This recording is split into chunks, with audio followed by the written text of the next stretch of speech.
And there's no... Oh, there we go. People are getting started. Let's see who we're starting out with. And it's a Pelham. That's a pretty good pickup. Indeed, that'll go and once you get a boss kill under Palam's belt, you'll go and get access to some of those tier 2 spells and have some pretty nice DPS, as Kain's spear is a bit lackluster to start, and the glass hat is going to help keep knock things down, but will keep you from getting knocked down with that very high physical defense. So let's see how our racers go and approach this, with Poitrak, Simbu, Chukasur, and Pixel Tamer being our 4 restream runners tonight. Indeed. And here's one of our special into the beta. We got our fun little naming way there, listing out our objectives before we get started. And Poidrak off to Damsian first. Poidrak's deciding, I don't want to waste any time, and Scala correcting us, it is not just naming way, it is guiding way, to go and guide us to where we need to go. Because in the beta, you don't necessarily have to go and set your objectives beforehand. They can be random, and you'll need to listen to Guiding Way to see, what am I doing this seed? Absolutely. We got some decent mage gear up in Damsian. I certainly wouldn't mind that with that Palam. Palam is definitely going to be able to help carry this team pretty well, all things considered.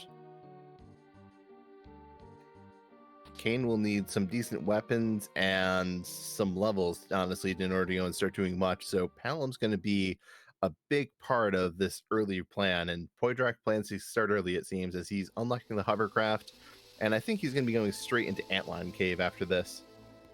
Yeah. Pixel Tamer we saw also checking out the Baron item shop, and there's where our Star Veils are going to be. That's a pretty important item if you run into a mage boss early. Yep, with the ability to cast Wall on the user, they're a pretty important item, and they're also mandatory to be found with shop checks in the overworld, as they're pretty vital for completing bosses such as Golbez, Ashura in some cases, Wyvern most certainly, so you're guaranteed to be able to find them safely in the overworld without needing to complete too much of the seed. Absolutely.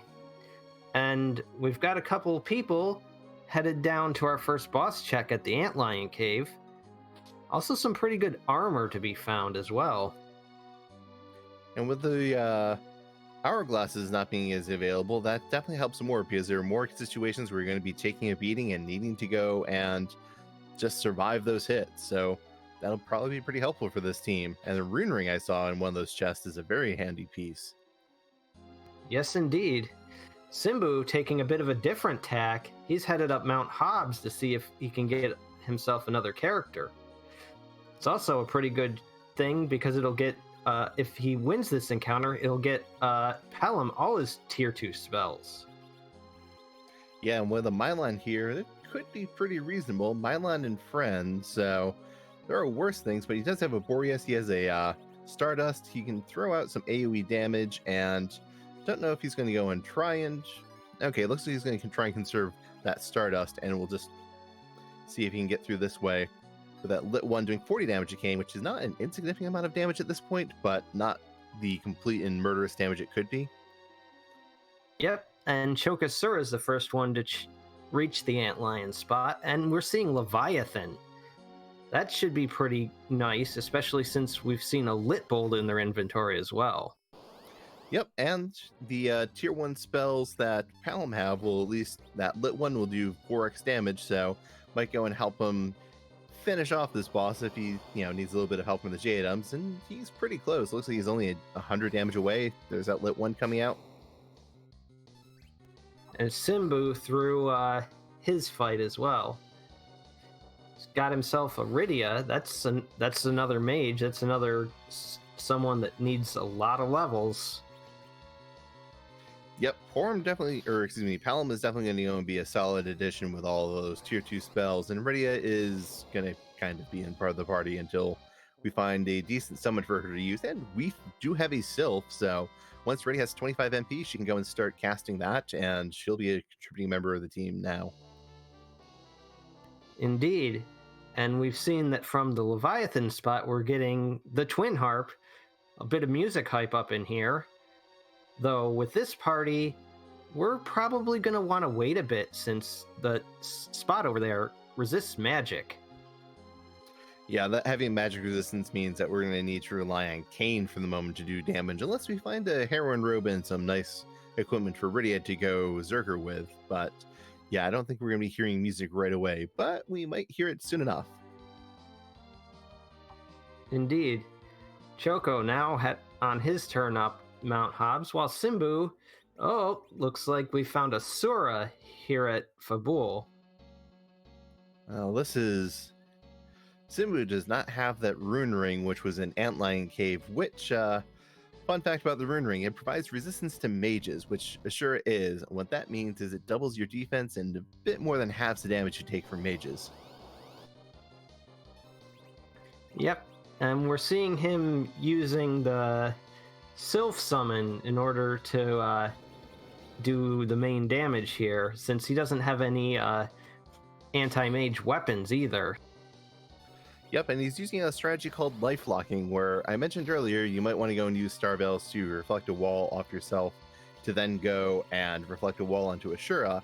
Or if you wait until she gets to her gray face and cast life, if you hit her immediately afterward, she'll spin back around, back to the gray face, and be ready to queued up to cast life again.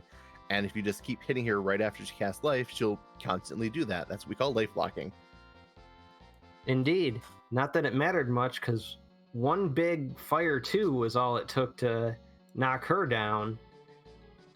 And we get the magma key. Well, no hook seed for anyone who's hoping for it now, so that's a fair amount of access to Simbu, who's so far skipped Antlion, but he might just be planning on coming back there later, or might just simply want to get some healing from this, or maybe he's just going to wait. And finding a Gungnir Spear in the pot, that is going to be a very solid weapon for Kain, as that is his third best weapon, I believe. Yeah. That is... Well, I'd say maybe fourth, because Defense Sword is also a very good Kain weapon as well. Yeah, oh right, excuse me, he has the Dragoon Lance, that's one I forgot. There's Defense Sword, White Spear, Dragoon Lance, so fourth best weapon. It's what he comes back with after you go and get him from the Giant, so... Not the best weapon, but still a very solid one. And Poitrak going and looting West Hobbs after getting Mage, finding a Samurai Bow, and a couple other spells, but nothing too amazing over there. Yep. Looks like our runners are going on a bit of a shopping spree at the moment, though with the new beta flags and the pro setting, this it might not be as you're used to, because a lot of the old staple items like hourglasses, sirens, they're pretty locked down. Yep, we're not going to go and find Bacchus wine, sirens, or hourglasses likely in the seed. The S Pro flag is designed to go and bring in some of those very powerful shop items you can find and have effectively a white mage in a shop, where you're less likely to find illusions, you're less likely to go and find, those hourglasses that were mentioned, but you do still want to find those life potions, those Thor rages, those cure potions, and some cabins. Yes, indeed. And also we're seeing in the Toroya shop on Simbu that he just picked up the pass in the shop. That's a bit of a quick pickup, but Yep, with pass in shop this week, that's definitely good. That is a good heads up check, because very frequently the pass is going to be in the key item pool and you'll go and find it there. It's not very often that we go and have these KQM key item checks without going and having the pass in the key item pool as well. So that's probably a big part of the reason why Simbu was so insistent on checking shops, but he did skip Baron Inn shop, so he doesn't know that's where Star Veils are, and that could probably be one of the last big ticket items to find. And to get back to some of those mentioned in the chat, never seen the Mage summon. There are 4 hidden summons in this game: Imp, Mage, Bomb, and Cockatrice. They are rare drops from the certain monsters in the game that if you haven't seen them, they're just really rare. Mage will go and paralyze and do damage to an enemy, but if you can't paralyze them, you can't do damage. Yep. A lot of them are pretty niche, and here we go with a fight in the Baron Inn for a second Kain. We're going to take out this antlion and see what's in the tougher spot of the two. Yep, tougher spot, less experience, and not as fast at least, so you can get something. And ooh, this is either elements or rubicant, and it is elements. That's honestly not a bad place for the elements. We've got Kain, we've got Fire 2 on Hallam. Should be able to knock this out without even seeing Kainazo or Valvalis. Yep, if this Ice 2 lands, it should probably be all there is to say about the elements. Yes, Ralphian, I believe they are the rarest drop from the monsters that dropped them. As someone who's played through this game or at least 10 to 20 times, I have seen two of those drops across all my playthroughs. I have seen Imp and I have seen Bomb. What we also see from the Baron Inn fight is a white shirt. Not a key item, not progression, but it is a kind of nice piece of gear when you do need to find a Rosa, and Rydia can still use it.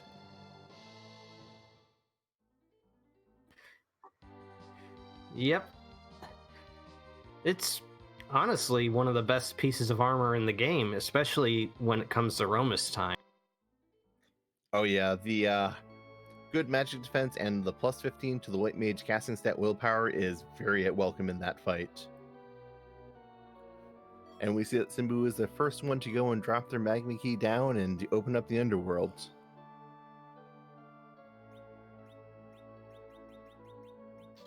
Meanwhile, Podrak is going around checking Silvera, finding those Thora Rages, doing what everyone's doing and saying, oh, this just went up. Wait, this is Thora Rages. I need to buy those in case I find Kanazo. Yes, indeed. Although a few of the nasty Kanazo spots are off the table as of right now, he could still be lurking on the moon or in the giant, and might have something behind that. Indeed. Kanazo is definitely the scariest, or one of the scarier bosses, because he does damage based on Kanazo's HP based on his or with wave. So it's 4% of his current health, which if he has, say, 80 or 60,000 health, that is a lot of damage for your team to be taking. That some of these are not going to be getting up to the triple digit or quadruple digits for a long time. Yes, indeed. And we see Chokasura heading in to drop his magma key in, as well as shop a bit. And over on Pixel Tamer, we're seeing we've got another twin in the bed. It didn't flash long enough for me to see who it was. Yeah, it's very hard to go and tell which twin it is. I can tell when it's on my screen that's blown up very big in front of me, and I can see that tiny bit of their cape. But it's a little hard to see from the commentary side. And Simbu is deciding to go and dive Antlion Cave now rather than going underground. I'm guessing he's deciding to come back to this at this point rather than risk missing something like the pan here and losing a fair amount of time checking Sheila 1 and coming back for this. Makes sense. If it's the pan or if it's something easily accessible, you want to have that open so you can get the free key items. Oh yeah, so that puts Sue is the first one to open the underground. Chokasur is the first one to dive in at 14 minutes and 30 seconds. Going straight to Tamra and maybe checking some item shops or a certain other check down here. Yep. It's always a good time to check on our job dwarf, see what kind of employment position he's got today. And also some good kain gear in there as well. A fashion designer. The dwarves are nothing if not marvelous, it seems. Absolutely. Not too much great in this armor shop. Maybe there'll be something more exciting in the weapon shop. Ooh, longswords and thunderclaws. Give me an edge and I'll be happy with that shop. Yes, indeed.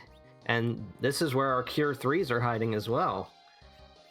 Seems we've got a pretty decent shop list here at Tamra, but a lot of that is due to, once again, the S Pro flag. It's incentivizing all those gated shops in the underground, on the moon, and in Eblin Cave. Oh yeah, they're definitely going to hopefully find something a bit better. And Chokasura going out of his way to go and looks like he's finding the trap monster chest. Looks like he wants to go and loot this area and then carry on because he's resetting after finding the trap chest, but is going to get the other chest down here. Yep. And with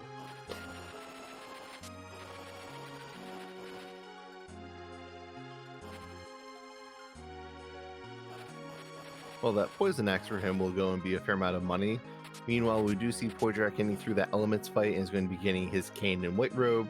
Simbu did go and venture down underground and is following Chokasura's path, and Pixel Tamer is finishing up Ashura and looks to be just taking. Looks like they've just gone and completed the Babel and Hobbs loop so far. Yep. And we're seeing some nice equipment for Rydia coming out. Got a charm rod, we got blitz whip, heroin robe. We might be seeing some Berserker Rydia sooner than you think. I, for one, welcome small angry children to my party. As long as I'm not the chaperone. Ooh, and the darkness crystal. Yep, that's pretty much full access. Now we just gotta find all our objectives. Yeah, we've got to find two bosses who are hiding somewhere, character check who's somewhere. We have guaranteed access to one of them now in the form of that white spear altar. But we still need to find the Luca key to complete Seal Cave, and we need to go and find the package in order to burn down Mist Village. So lots left to do here. Simbu giving us a look at the bosses at the bottom of the Fey March. We've got the Dark Elf and we've got CPU. Those are honestly pretty nice bosses, but the team just isn't strong enough right now to handle it. Yeah, if there's a way you could go and try and kill that CPU boss, but it's going to take a really long time and probably a lot of potions you don't want to spend. So Simbu has knowledge, and Simbu knows that at the very least the two bosses he's looking for are not down in Fey March. Yep. Of course, there could still be some pretty nice stuff or required progress behind them. Indeed, you could go and find your Luca key down there, you could find your package down there, you could find something like the Baron key, which goes and gates one or two of the bosses you need. There's still a good reason to come back there at some point, but looks like Simbu would rather go talk to Yang down in the Sylph Cave and get a free key item out of that before choosing his next place to go. Yes, indeed. And while they were down checking at Fey March, we noticed Chokasura picking up an Asura summon. That'll make Rydia pretty good on the healing front as well until we get our Rosa. Indeed, and if Rosa is somewhere awkward like Earth Crystal after you've had to clear the moon, Giant of Babel, you might just want to go and roll with that Rydia anyways, who's probably going to be sticking with you for a while. Ooh, and those cabins are pretty lovely find to find down in Dwarf Castle. That's some people will skip that shop because that's also a location where you want to take a fight, but getting cabins is pretty helpful, especially when you need to go deep into the moon and maybe clear multiple spots down there. Absolutely. Oh, looks like Sheila has one of our objectives. She was holding the package. I am very curious as what Sheila was cooking in her kitchen today that she needs to go and package it up and send it somewhere else.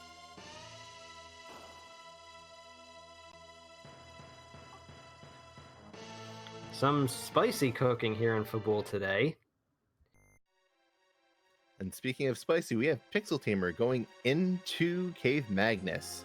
We'll go and get our music from them, it seems, as they are the first one to go and head into this Cave Magnus. Yes, indeed. As we found Rosa here in Mist Village, so it looks like it's a 2-for-1 on objectives. Indeed, and anyone who doesn't do that Sheila 1 check is going to go and be a little disappointed for a while, but Chokasura also going and picking up Rosa, and we're seeing what was called the hot flag is now just simply the randomized packet sprite. I don't actually know what that sprite is, to be entirely honest. It just looks like fire to me. It looked like a small little face when it first opened that not entirely certain what that is.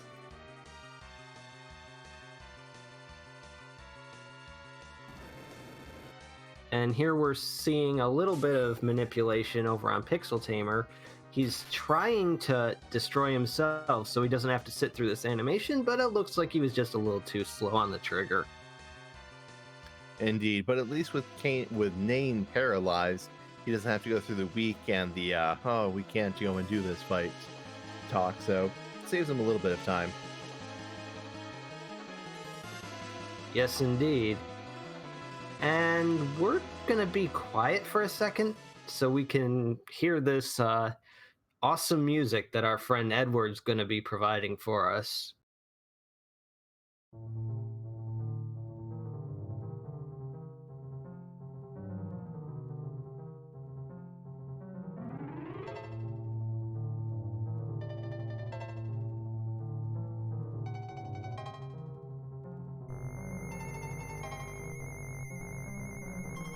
And we are getting some very lovely Final Fantasy VII music tonight. Yes, indeed.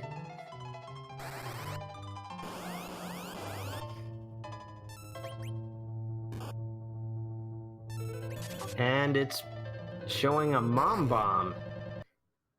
Mom bomb to... Yeah, and Pixel Tamer's resetting out of that, just not doing enough damage. That's going to be a very long fight, and don't really have a great way of dealing with it. So, Pixel Tamer, while giving us the early music, not being rewarded for it, as that boss is just not what they're going to be able to take care of. And those who went down the other path of Burning Mist have acquired their Rosa at the expense of King and Queen Evelyn. Normally, you want to find that fight somewhere stronger instead of literally the weakest boss spot in the game. Yeah, that's a big loss. If that was somewhere on the moon, that would be some very easy and free experience, as that's going to be a pretty serious issue for our runners to deal with, as we've mentioned, sirens are a lot more rare. That was the primary grind. Hourglasses are also a lot more rare, and that was the primary way of making shops or making non-siren fights a lot safer. So this is going to be tricky for how you're going to take this team up to the moon and get them ready for whatever is waiting for the runners up there. Yep. We do still have quite a few more spots to check. We see Chokasura going on looking for his bosses, and possibly also the Mist Dragon. Indeed, and finding Rubicant in Mist Cave, but being the first runner on Restreamed Runner to go and show us what's in there could go and put him ahead, as there are 3 different bosses that we want to go and find, with needing to take out Dark Knight Cecil, Valvalis, or that Mist Dragon, who is apparently in Dwarf Castle. Yes, indeed.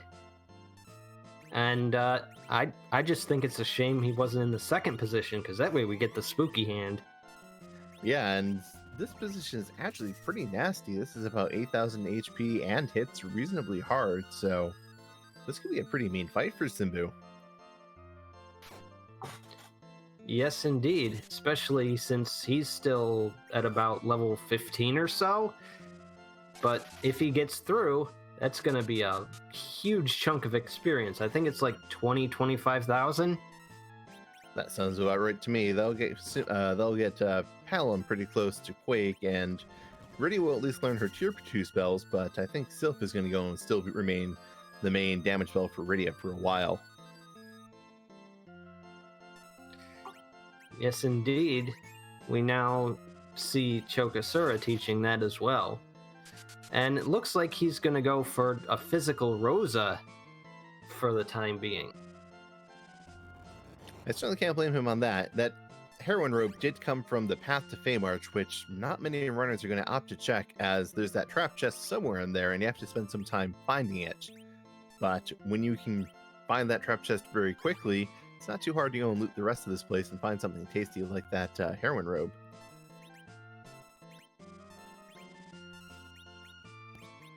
Yes, indeed. And it should make very quick work of this Baron Inn spot as well. Poor Antlion and Elements. They're a bit of other league this fight. Yes, indeed.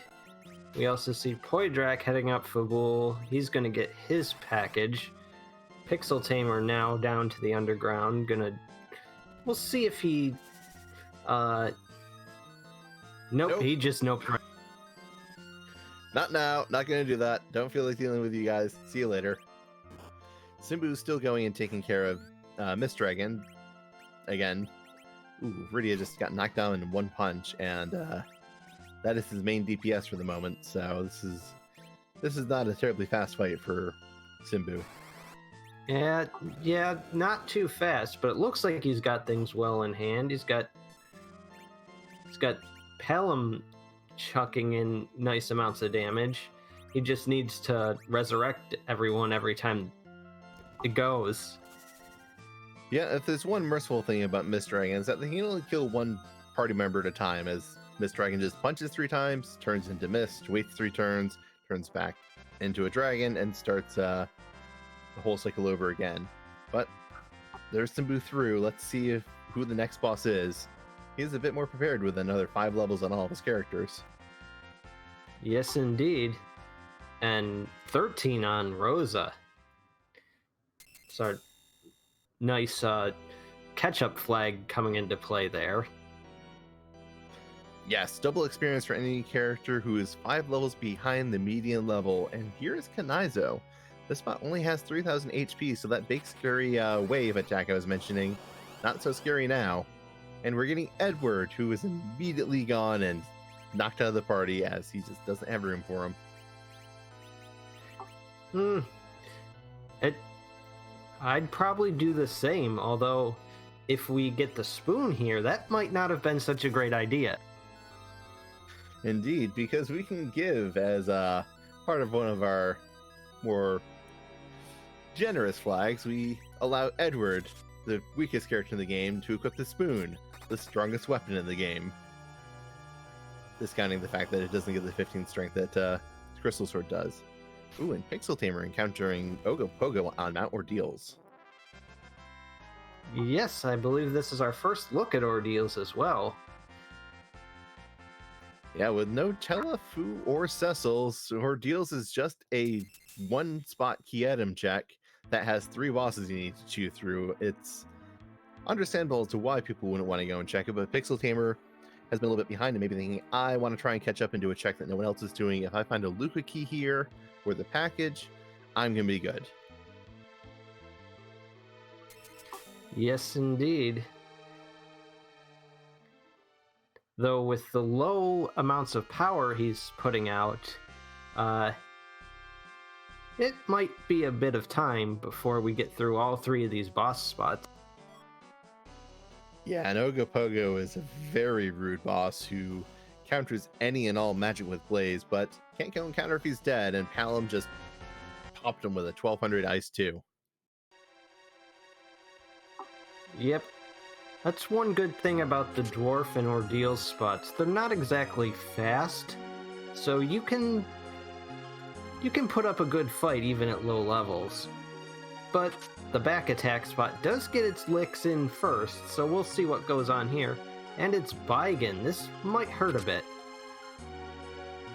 It seems like we'll be able to get through this, as the wall that Baigen throws up cannot go into reflected summons, which that means Rydia's self will get through without any impairment. True that, and also several of our damage items can also go through it, like the Stardust. Though Baigen not pulling his punches right now. He's taken down two of Pixel Tamer's party, and one of them was Rydia, who really needs to stay alive to cast those Sylphs, because Sylph is also the healing for the party. yes indeed, but it looks like she's wearing some decent armor at least, as she only took 1 damage from that punch. Simbu now giving us a look at what our Mist Dragon check gives, and it's Excalibur on a seed with no cecils. Right side, Edge is still around. You can still throw it, or you can sell it if you really want some money.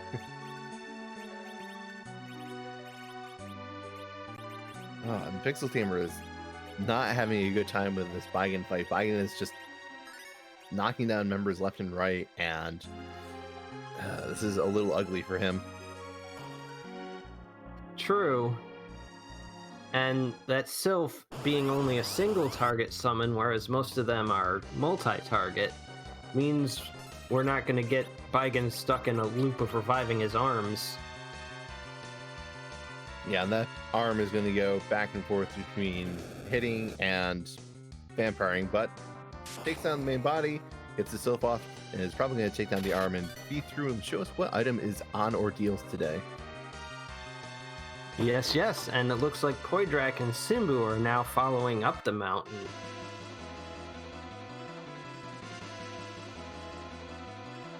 While Chokosura is going to give us another rendition of our Those Who Fight Further. I was looking forward to more music, and curious what the speed difference is between Simbu going up this mountain and Pixel Tamer going up, as Simbu does have considerably more levels after taking out Dwarf Castle.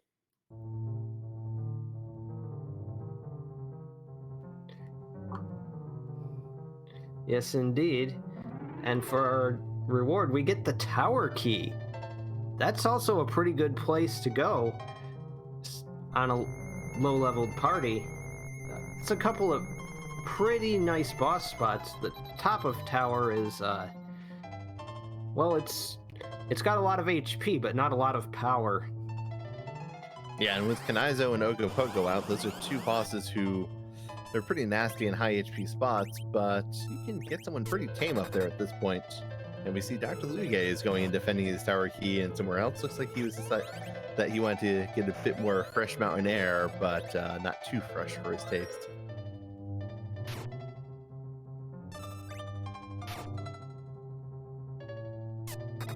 Meanwhile, Chokosura is going in taking out Mom Bomb in the Twin Harp Dark Elf spot, and his lovely DPS mages who have carried most of the seed are just kind of sitting back watching Kains to throw themselves into the air like they just don't care.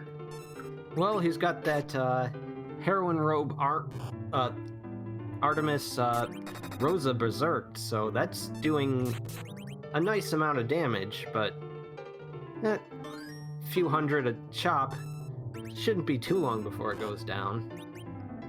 Yeah, this one has a few thousand HP, but then we're going to go through the exploding script and then have to take out all the ads. That is going to take a little bit of time for Chokosura, unfortunately. Yes, indeed. And now we're just waiting on this explode, since we kind of don't have the power without our mages to knock it down before it explodes. Yeah, that 10,000 HP is, that's not quite something you can go and get through. But Chokosura is making good use of the J items, which... Okay, so this is something that's a little interesting. The spot, finishing with one thought. J items do not go and are not affected by magic defense. They are, however, affected by magic evade, and the red bombs evaded the lit bolt. It's honestly pretty interesting. With the magic immunity here, I would have expected them all to dodge that. It looks like the gray bombs don't actually have any magic defense, as they took full damage from a Stardust. Though hopefully he can get these red bombs down in time before they explode. Well, worst thing that happens is he'll just lose some experience on 1 or 2 party members, but still get through, because that explosion can only kill 1 at a time. And it looks like that's just what Chokasur is going for. Yes, indeed. And over on Pixel Tamer's screen, we're getting a look at the top of the lower Babel, and it looks like we've got Baron Guards here. Or Kaipo Guards. And we do have a couple of Black Mages in this party, and while we can't go and use Hourglasses to stop all of them, the other Black Mage spells work just fine and dandy, like Toad, or Pig, or just stopping the officer. Yes, indeed. And that looks like the route he's going. He's gonna cast Stop on that officer. And Chokasur is just rewarded with a White Lance, which, in a Kain-centric seed where he's one of the top bruisers around, I'm not going to go and be too upset by it, but not exactly what you want after such a long fight. Yes, indeed. And using the warp spell here to get out, as none of our characters have exits, and we haven't found the exit item just yet. Yeah, with Rosa only learning exit after completing the Tower of Zot rather than leveling up, that's a bit of an impairment for getting out of that cave. It's actually there are surprisingly few characters who will be able to cast exit the seed. It's just going to be Rosa after you complete Tower of Zot, which may not be required, and Porum, who hasn't shown up, and quite frankly, many people don't like because she's just worse Rosa. Indeed. Though the quick access to Berserk would definitely help with these double canes kicking around. Yeah, that is something that has been really improving Porum's value recently, as when you can't go and buy your White Mage from a shop, even the White Mage who gets maybe 1600 HP and 50 levels is still going to be a helpful White Mage, because berserking your characters is just so important. Especially up on the moon and against Zeromus. That you are. And Scala, when have I ever pulled my punches? I hold nothing back on small children or decrepit old elements. And Pixel Tamer knocking down his fight. And what did he get? I unfortunately missed that. I was going in noticing that pretty much everyone else is either going up Ordeals or going down Ordeals and going up towers. So we're going to go and figure out what we get from these Baron Guard or these Kaipo Guards again, as Simbu is going into the fight now. Yes, indeed. And Pixel's gonna give us a look at what's behind our tower key while that's going on. Thank you, Antidel, our tracker, for pointing out that it was a ribbon from the top of the tower. Let's go and give it. That's a pretty nice spot for Plague, too. Depending on how hard or easy you think Plague is, that is either an agree or disagree. Plague is probably one of the less dangerous moon bosses, but he's still a very annoying one and can still be deadly with that count. She'll kill you after 10 turns, but you can cheese that by killing one of your own characters and reviving them to just keep resetting that count, or use some ATB shenanigans. Yes, indeed. If Plague is fast enough, he's gonna jam his own battle queue, and that'll just let your berserkers go wild, and they'll just keep going even when the timer runs out. Or you've got the whole day in praise strats as well if you're fast enough, but no need for that. Plague's down, and we'll see what we get from this tower key. While Simbu is just, I don't know if he's stopped the officer or if he's just trying to go and steal some experience from him, but this is a pretty quick fight for Simbu. Yes, indeed. With those good lances, he's pretty much got this on lock. He's doing pretty well for himself from the back row as well. I think he might have found a dwarf axe somewhere. I do know that Foydrak found one somewhere, and I imagine that's probably why Kain is doing 800 damage at this level. Pretty hard to do that with the half accuracy from the back row. Yes, indeed. And we're getting a look at what we've got here at the tower key spot. And Earth Crystal. That could be good, but I just really don't like the Tower of Sod. I don't blame you. It's not an exceptionally fast check. If Ordeals is unpleasant because it's 3 checks, 3 bosses, and a long walk that you can't go and get out of, then Zot's a long walk with 2 harder bosses that you get dumped somewhere else out of, and it's still not a very great check. True, but if we didn't have Rosa, that'd be a nice place to go check for her. Unfortunately, she was pretty early on. Yeah, I guess the best thing about this is we do still have to find Dark Knight, Cecil, and Valvalis, and this is 2 boss checks. This could lead to either one of them pretty reasonably. Yes, indeed. Or they could just be hanging out on the moon laughing at us. And as our restreamer Valvalis points out, Pixel Tamer hasn't gone and gotten the package from Sheila 1, so Pixel Tamer doesn't know where Rosa is, so this is a better check for him. We know that it's not probably the right way to go and find your Rosa, but it is a good statistical check for that reason. Yes, indeed. And this flag set doesn't discourage duplicates. There might just be another Rosa up here. Very true, and another Rosa. I mean, this party, getting a white mage is going to be very helpful. Just again for that berserk, so you can go and start bringing these canes online.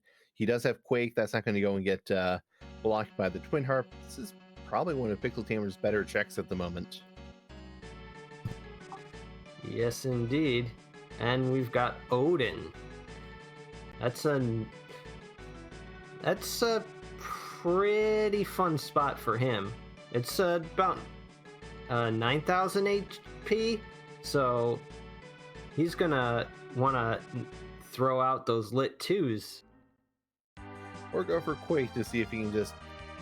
Lit 2s take a little bit of time to cast. Maybe he's thinking that Quake will get more damage, and I think he mismenued because something that I've done to myself frequently is, oh, I want to put my better summon in the first slot where Chocobo is, and then I go and cast a spell and immediately menu off of where the first slot to where Chocobo normally is to a different spell, which ends up being Chocobo. Yeah, that's me with regular black magic half the time. Oh, where's my nuke? Oh, it's way up at the top. What did I just cast? Yeah, this is why I've started going and just moving that Choco Whistle way down away from any other spell I want to cast.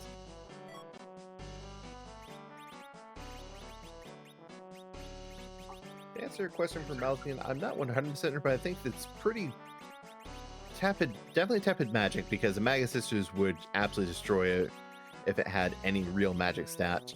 And not too hard of punches because it's still a kind of early boss, so Odin isn't super threatening here until you're getting up to that Zentetsuken line where at this level you're just gonna get murdered. Thankfully, Pixel Tamer is able to go and get through the fight without issue. Yes, indeed. Now it's time for our little lightning bolt cutscene, and we'll see what characters we get and what our last boss is going to be up here. Meanwhile, Chokosura going all in on archery. He's picking up a bunch of nice mute arrows and the Artemis bow from Dwarf Castle. That is certainly something I would be happy to see, and we do see Simbu going into Cave Magnus to get music. This is we're not seeing a lot of new ground from most of our runners except Pixel Tamer at the moment, so let's see what we get from here. Another Kain and an Edward. Not what Pixel Tamer was hoping for, so no duplicate Rizza here. But maybe there'll be a Valvalis in her vanilla spot.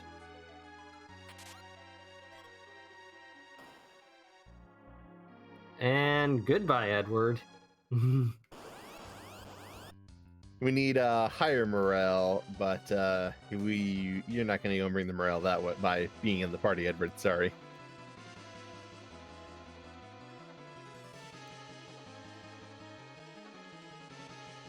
Yes, indeed. Let's see what our foggy boss here is. And it's Dark Knight Cecil, so this is a required spot.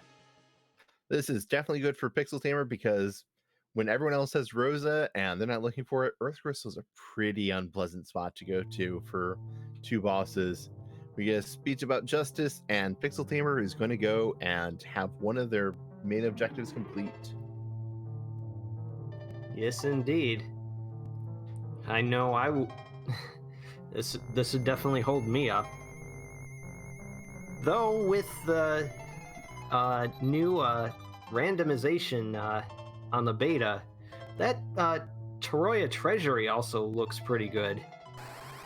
It would if we were on T Pro or T Wild-ish, but we're on Tstandard, so unfortunately the Toroya Treasury doesn't get the boost that it does from those other two flags. It's still just going to be a bunch of kind of regular chests like we've been seeing so far. Which I think Simbu has not been particularly fond of looting. Chokasura has done some extra looting, but I don't think anyone's going to be that interested. But there's the pan for Pixel Tamer. That will send them to Yang, which will get them their package and their Rosa. So this is looking pretty good for Pixel Tamer. Yes, indeed. Plus whatever the Sylphs give and whatever that second Sheila check is as well. If either of those are the Luca key, that's definitely exceptionally good for Pixel Tamer as they can get some grinding on. They are getting quite close to 10 key items. Yes, indeed. That double experience, that can't be underestimated. Especially since he's the only person here that hasn't found the pass yet. Very true. That's in a shop in Toroya, so if he doesn't go and check that, he might end up just walking into Zeromus, which there are worse ways, as if we find all of the other parts of the crystal, and the last thing that Pixel Tamer does is destroy the boss who's guarding the White Lance altar. You get your crystal right there, you're at the spot to go to Zeromus. Save yourself a bit of a walk. And a silver apple from the... I guess they noticed that Rydia. An apple a day keeps the doctor away, but it doesn't necessarily keep Rydia safe from big bangs. Every little bit helps.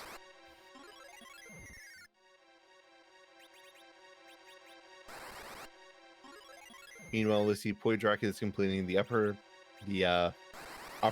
lower Babel top of lower Babel boss spot, because that's not awkward to talk about. While Chokasura is completing Dwarf Castle, and Simbu is going is leaving Twin Harp. So Simbu looks like they're probably going to Tower of Zot next, and they're making a save. Looks like they're going up there now. Yes, indeed.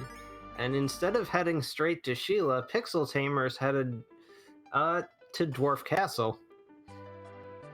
I usually take free items as there, but having the demist there it's gonna be a little incentive. And Simbu now is gonna raid that Toroya Treasury. Well, I wonder if we'll see anything terribly interesting down here, as this is a lot of chests. This is another dwarf at an hourglass. That is valuable.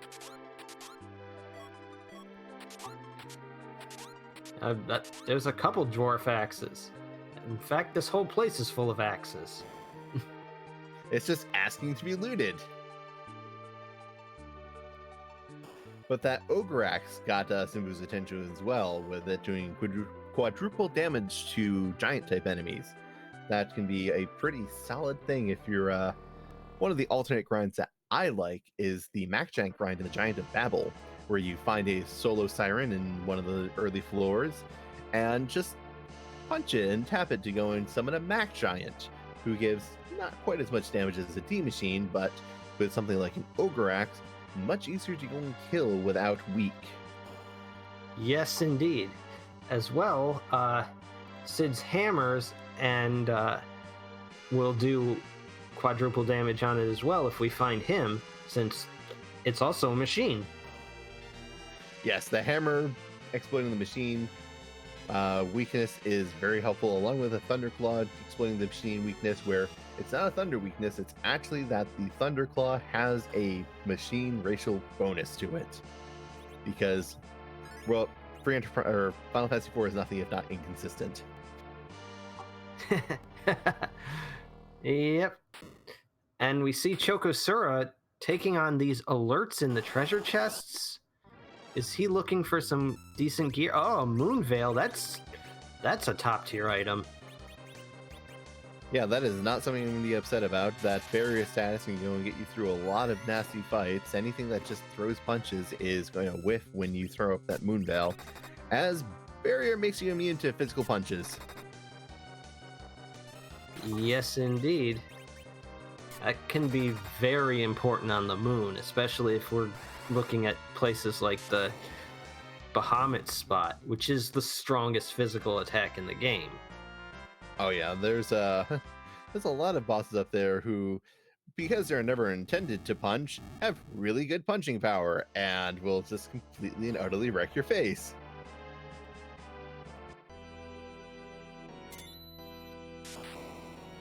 Meanwhile, Simbu has gotten through Odin and is going and getting zapped by Kanizo in the Golbez spot, even though Simbu has already gone and taken care of him. Looks like Kanizo came back for some revenge. Well, it's not going to be very vengeful of him when Simbu gets that Dark Knight objective taken care of. Oh yeah, Simbu's probably going to be quite pleased when he sees this Dark Knight, as that is one less boss he needs to hunt down, and the only boss left for him to hunt down is Valvalis. That's a pretty big relief for him. And no Edward here either.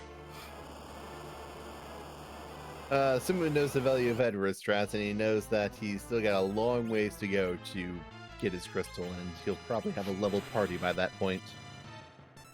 Yes, indeed, especially considering we have a required objective on the moon. Yeah, and that, while the White Land spot does not exactly give a lot of experience, you're probably going to want to be pretty well healed up for that. Yes, indeed. It's a really fast spot.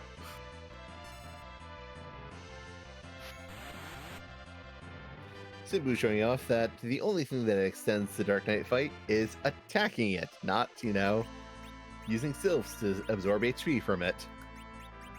Yes, indeed. And it looks like Poydrak is back down at Fey March. He might be heading on to take on the CPU. He's gearing up Rosa for it, so he's definitely not afraid of it, and he has a heroin robe as well. Maybe he went and found that one that Chokosura did on the path to Feymarch. So Rosa's looking pretty ready to bring some pain.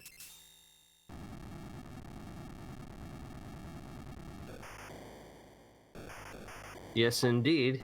And Pixel Tamer getting the bad news from Rydia's mother. Here, have a sword. But he does find a siren in the bushes. That can be pretty massive, and a tiara as well. So that can definitely go and help kickstart some of his experience. Yes, indeed. Head up to the moon. Fight some dragons. That's a pretty good combo for that. We do have the moon open, but we don't have any dragon vulnerability, though. If he loots that Troya treasure, he will have an hourglass, which would go and let him get a fair amount of experience pretty safely. Yes, indeed. And yes, indeed, Poydrak is headed straight for that CPU. And between the Cains and Rosa, putting out some decent damage. This spot has like 25,000 HP though. It will take a little while, but the Sylph will at least mitigate some of that, as you can pierce that wall that the CPU keeps up. Meanwhile, we do see Chokosura has finished their top of tower, top of lower Babel boss, so they're going to be going and seeing that ribbon we're heading down to get their Earth Crystal. Pixel Tamer has gone and finished up the turning in the Sheila item, getting their package, and a rat tail, which not quite useful yet, but once we find a hook, we'll be able to turn it in for something. Yes, indeed. Oh, is that the Twin Harp? Did the Twin Harp burn down the town? Well, now that you say it, I guess that could be the Twin Harp. The Twin Harp really is burning down the house. All right, hands up. Who let Edward go and play Rock Band?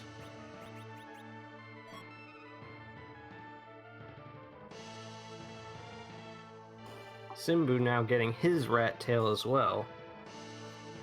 So that leaves just Fate March bosses and the moon for Simbu. I wonder where Simbu's going to go next, as they are, unless I'm mistaken, at 8 key items. So not going to be able to get double experience, but you'll be really going through some kind of slow bosses at the end to finish off Fate March.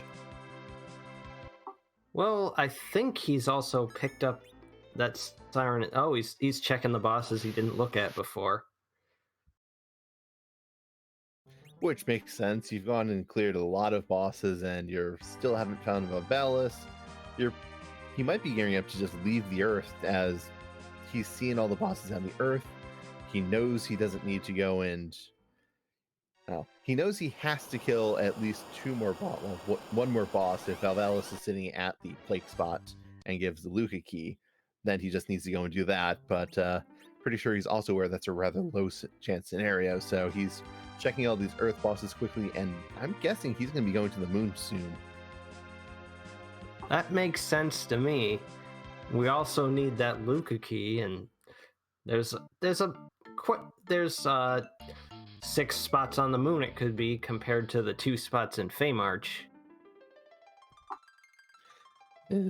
Very much so. And with again, when you need to go and kill that White Lance altar spot, you're already incentivized to go and check the moon, and when all the other dense spots there and the Fate March bosses not being that much weaker than moon bosses, I can see it as being a pretty easy push to just, go check those, start working on the moon, get a bit of experience, maybe hit up the Lunar Path trap chest for some experience, get yourself going for that, and see if the moon has what you need.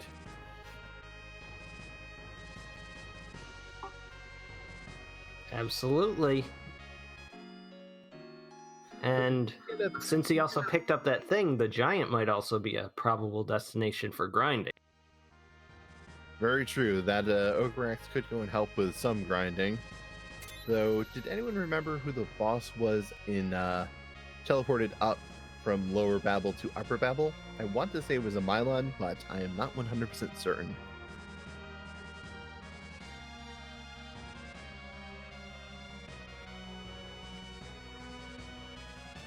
We do see Pordrake has finished off. I don't know if it was Mylon. Well, it's not Valvalis, which is the main concern for us, so... Ooh, Pordrake getting the Baron key from CPU. That... If Valvalis is hiding there, and I didn't pay close enough attention to who gave us the initial item, that's a pretty good swing for Pordrake. Yes, indeed. And we've also got Dark Elf down here, and that's not too bad of a fight either. Yeah, with the first form only using magic, which is going to be pretty weak, and the second form open to a number of status ailments, including stop, I can see this fight going pretty well for Pordrake. The worst thing that can happen is pinging both the Black Mage casters before they can cast stop. And we've got another Rydia up on the moon, though I doubt it's going to be taken at this point. I don't know how dedicated... Yeah, Simbu is not going to feel that much pressing need for extra mages. If he wants to go for reflex strats, he already has 2 black mages and a white mage. That's more than enough to go and kill Zeromus, so I think Simbu is willing to just keep his canes, go to the bottom, and start clearing whatever you can. Sounds like a plan to me. And we are seeing that Dark Elf fight over at Poydrak's side. And yeah, Ralphian, this being the Leviathan spot, if you let it get a turn in that dragon form, it's gonna hurt.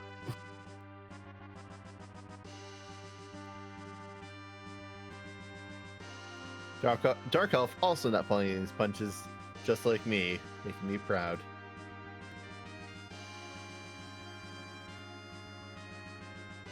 Pixel Tamer and Chokasura deciding to do Fey March before heading up the moon. This might pay out, it might not. We just have to see what's going on up on the moon. Yeah, it's going to depend pretty heavily on that Baron Key, to be entirely honest, though. If you finish clearing the Earth and have that Baron Key, you'll be at 9 key items, which, if there's a key item in Baron, that can get you to 10, which would be extra experience and could be helpful for clearing the moon, but these fights down here are pretty slow, so I don't think it's going to help him, help anyone clear the moon faster than Simbu is right now, as Simbu's already here. Yes, indeed. See Chokosura getting a bit risky there, throwing out quakes and knocking down the CPU really fast. Chokosura did not have Poydrak's patience and was not punished for it, but we do find Valvalis on the moon. I missed which spot it was, but I believe this is the required spot as well, so... if this goes to the Luca key, I'm apparently the new win then, if that's true. Okay, this is Ribbon's spot then. Well, it's going to take a while, but I don't think it's going to be terrible for Simbu to get through. Yeah. Valvalis is, it's a pain with Mage Party, but with these canes going and with the possible access to the Heroine Robe, shouldn't be too bad. It'll just be a long, drawn-out fight, because I think this spot has something like 44,000 HP.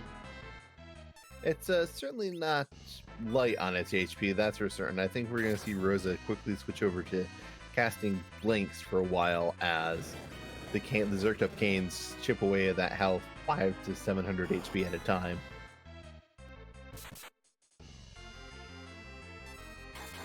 Yep.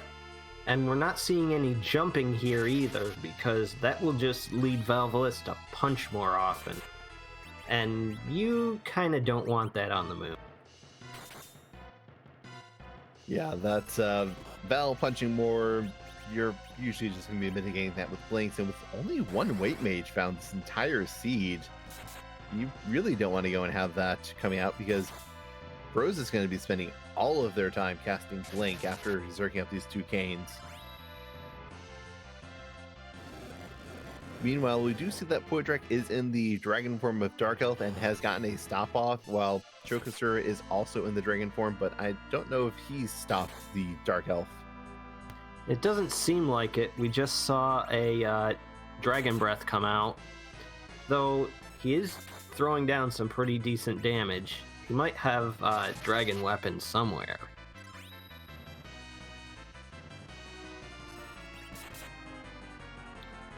Don't know if Dark Elf is weak to Holy, but that White Lance is certainly going and doing some respectable damage. There's a stop coming up from Hallam, and Poydrak has finished Dark Elf. Let's see what they get. And Angel pointing out that it is, in fact, weak to Holy, so... Pinktail. Unfortunately, no Adamant's flag is on, so that's not going to be as amazing as it could be, but it is a key item. And once Earth is done, Poydrak will be at 10 key items, unless I'm miscounting. Excuse me, once Earth is done and Pan is turned in, he will be at 10 key items. Yes, indeed. Though, he does not have the Pan yet, so... Well, Pan is from Earth, which then gives the rat tail, so that's either Poydrak's going to the moon, or Poydrak is going to Earth, where that required Dark Knight Cecil is. Either way, there's going to be a bit of required to go to.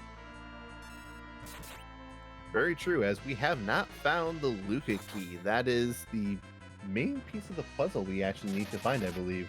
We found our Rosa, we found our package and burned down Mist, we've defeated Dark Knight, or at least know where Dark Knight is. We're working on taking out Valvalis, and we have access to the White Spear altar, though we don't know who is guarding it yet. The only unknown objective, or objective we can't go and find the way to complete is this sealed cave. So that's going to be pretty interesting where that pops up. Yes, indeed. And it looks like Poidrag's doing what I like to call the overworld loop. He's gonna do the music. He's gonna head back to Toroya, do Earth Crystal, get dropped off right in front of Baron Castle, and then do the Baron Key. Getting all those checks and all those boss checks out of the way, and he will be getting a White Spear from this Twin Harp, which not quite the value he's looking for, but at least help him out a bit, though it's been helping out Chokosura a bit more with those Feymarch bosses. Yes, indeed, and Chokosura looks like he's headed into Baron, since he's been through this area already. He hasn't done his Earth Crystal yet, so that's kind of something he needs to get to, but I definitely understand doing this Baron check, as it's 2 spots and gives him access to 3 bosses to look for. And there's a cursed ring in the shop. That could be pretty helpful with some little bit of agility shenanigans. Yes, indeed, because it doesn't look like anybody's dropping an anchor at the moment.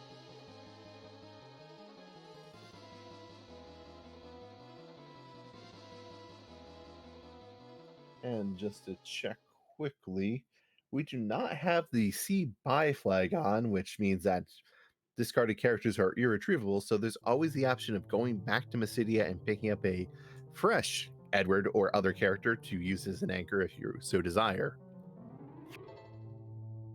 Yes, indeed, but that is a bit out of the way, unless he's going to do it on his way to the moon.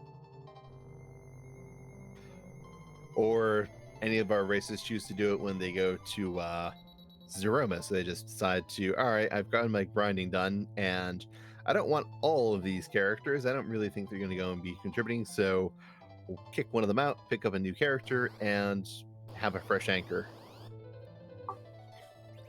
Yes, indeed. Sometimes that's the only solution if you, say, find wyverns someplace nasty. And it looks like our first Baron boss is pale dim. This shouldn't take too long. Yeah, this is the 3rd lunar boss we've seen, as we have seen Ogopogo on Ordeals and Plague in the Tower Key. So, as people are starting to call, if let's see, Ogopogo is the Nope Rope or the Nope Noodle, then they're like to call Peldim the Hope Rope.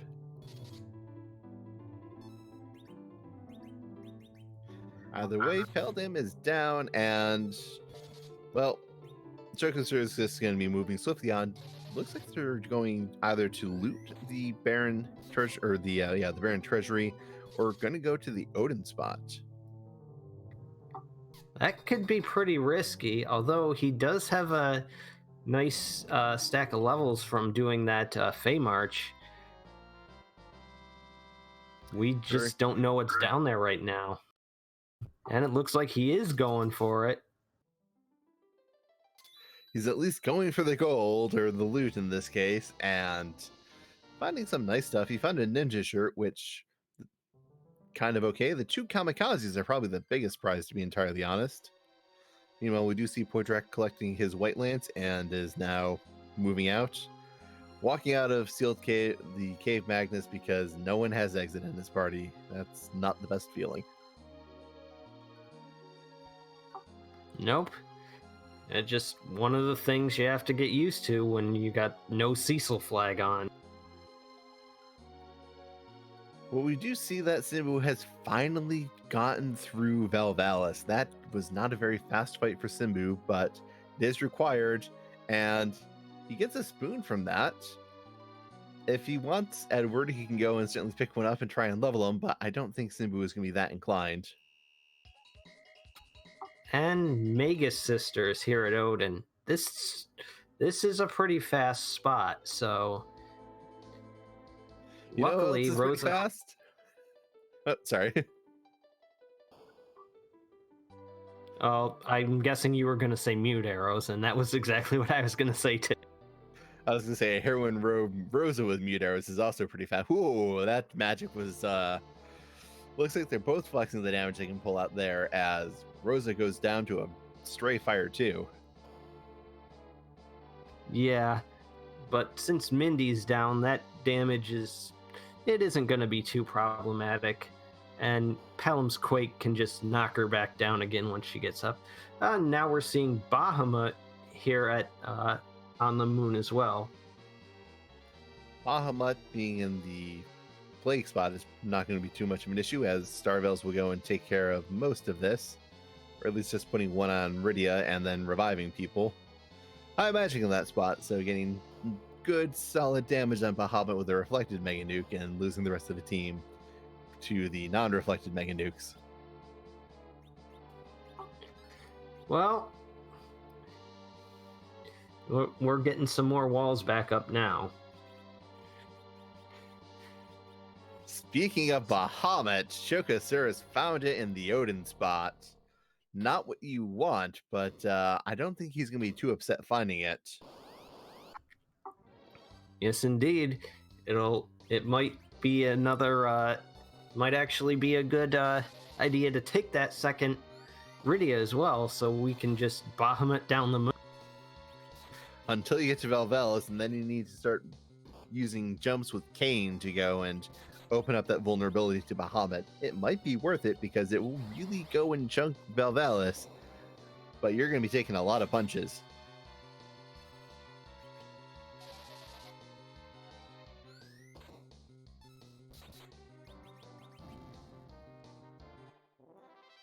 And there's Simbu taking down the Bahamut on the moon, so that's one thing done. And hey, a legend sword. That's another objective down. I think he just needs that Luca key now. I do believe you are correct, because he has defeated Valvelis. He has defeated Dark Knight in the top of Tower of Zot. He has conquered the White Sphere altar. He has burned down Mist with the Twin Harp. And he has Rosa. So yeah, Luca Key is the only thing left stopping Simbu from go mode.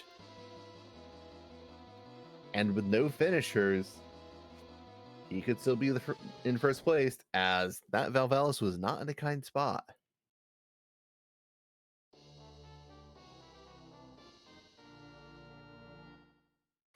We're seeing an Edge and Baron, and Chokasura opting not to take him because I don't think Chokasura has found many good weapons for Edge, which is understandable, but somewhat unfortunate.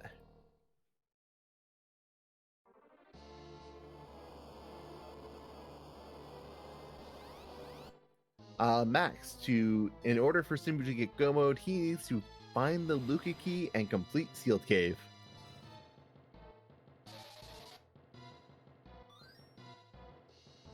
On the bright side, Simbu is at 10 key items, so he is going to be gaining double experience from the rest of the bosses on the moon, which will put him in very good shape for whenever he needs to fight Zeromus.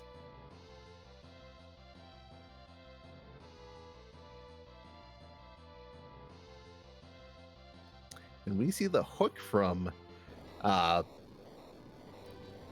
Baron Pot, not a if this leads to the rat tail, this is a terrible, terrible seed, as you'll need to complete the Tower of Zot to get the pan, turn that in to Sheila to get the rat tail, kill CPU to get the hook, to get the Baron key, complete Baron Castle to get the hook, and then turn that in for whatever it redeems for.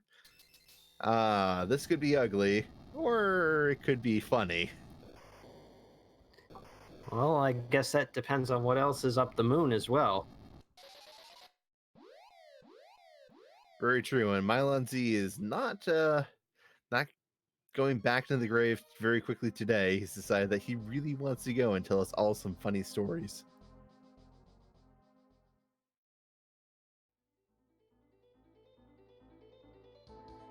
But we do see Poydrak has finished up Tower of Zot and has gotten his pan, while Pixel Tamer is going into the false King of Baron fight to get his hook.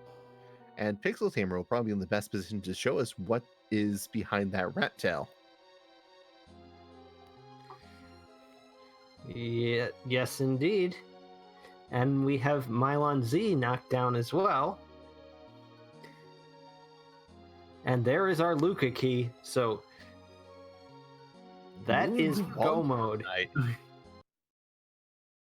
Simbu has everything he needs, that's for certain. He can go straight back to the earth. He is choosing to cast Warp and go to the Wyvern spot, I'm guessing.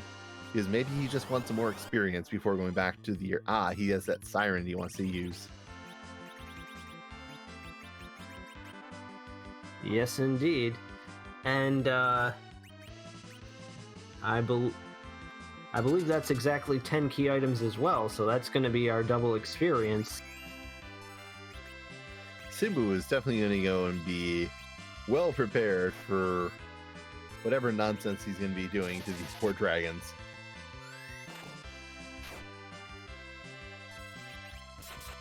And that means that Invenerable, who, if he is still in chat, has been... his bias of never Feymarch has been proven again, as Feymarch is just a wild goose chase.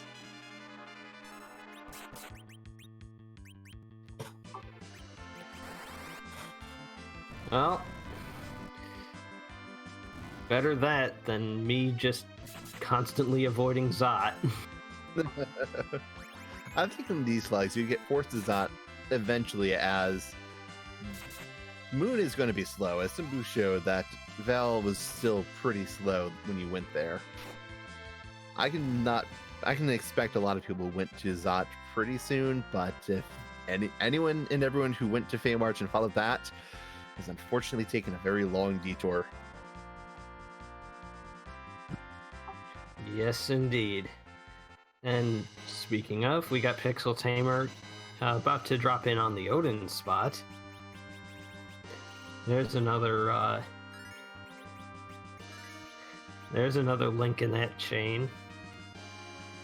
Well, at least it gives Bahamut someone which will let you go and blow through everything that's not Velvalis. And it looks like you might be right. He is headed up to that Wyvern spot. With the lack of grind options available, as there's not many sirens around and you'd either have to turn on encounters and take random fights, open random chests to go and kill maybe behemoths or something, I don't blame Simbu for going and just picking up a bit of extra experience here.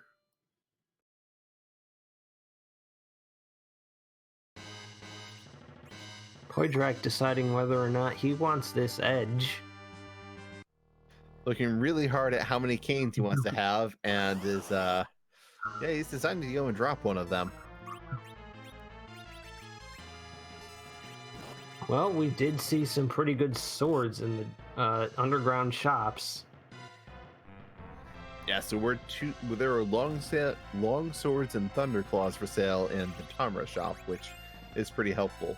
And Simbu getting very lucky in finding the Baron Guards fight. Yes, indeed. He's using the coffin on one. And, they're not immune to stone either, so I wonder why he's using stop here and just beating it down. He might have cast stop because stone has a decent chance of missing, while stop most certainly does not. So he could be choosing to just do that, or maybe just overlooked it. It does also have a long cast time, so maybe he's thinking the canes will go and take it down quicker than Hallam's stone will. Oh, there comes the stone anyway, and that's a miss, so... And we're getting a look at these tails, and we've got a Dragoon Spear and the Adamant. So, if we're running into some dragons, or some dragon eggs, that'll definitely speed that up. It'll certainly do good work on those gold dragons should we care to fight them, but don't really need to... Oh, have we seen Wyvern yet? No, we have not. And that could be lurking somewhere. We do still have to complete Sealed Cave, and if there's one place where Wyvern is incredibly awful, it's Sealed Cave. The other boss that's incredibly awful at Sealed Cave is, well, Maga Sisters who we've killed, but also Golbez.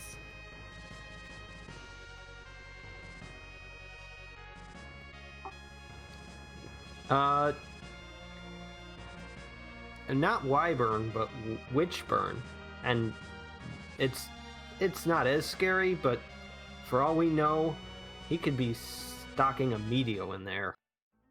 That would be so incredibly mean, because the only way to deal with that would be to get an Edward, level him up to be fast enough to be relative agility 1, hide him, dodge the spell, bring him out, revive your team somehow, and then try and kill Wyvern from there.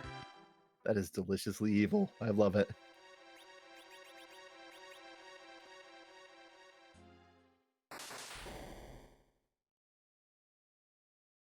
I see chat listing their favorites and of what spells you can go and get from Whichburn. My personal favorite is Zentetsuken. Yes, indeed. I've been blessed with that one a couple times.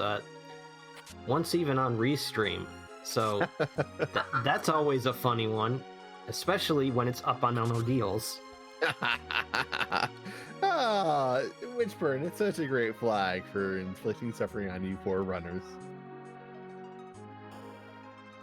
So I guess another fun one that I've gotten that is at least fun for me is Breath. It still works on Wyvern. You can still reflect it, and Wyvern will be suspiciously unable to go and cast spells successfully after you reflect it. But will not look like a toad.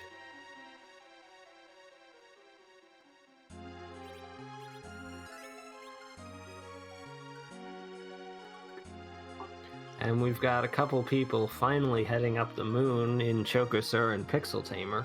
They're gonna find their go mode up there.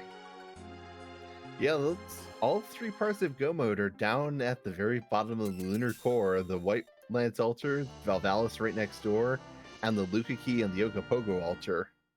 That's a pretty funny bit, to all things considered. Of the 6 objectives we have, half of them are in the moon in spots next to each other. And Max Frost, we have seen the elements. That was at Baron Inn. And it's D-Lunars here. Well, this is a lot more lame. These guys aren't going to... If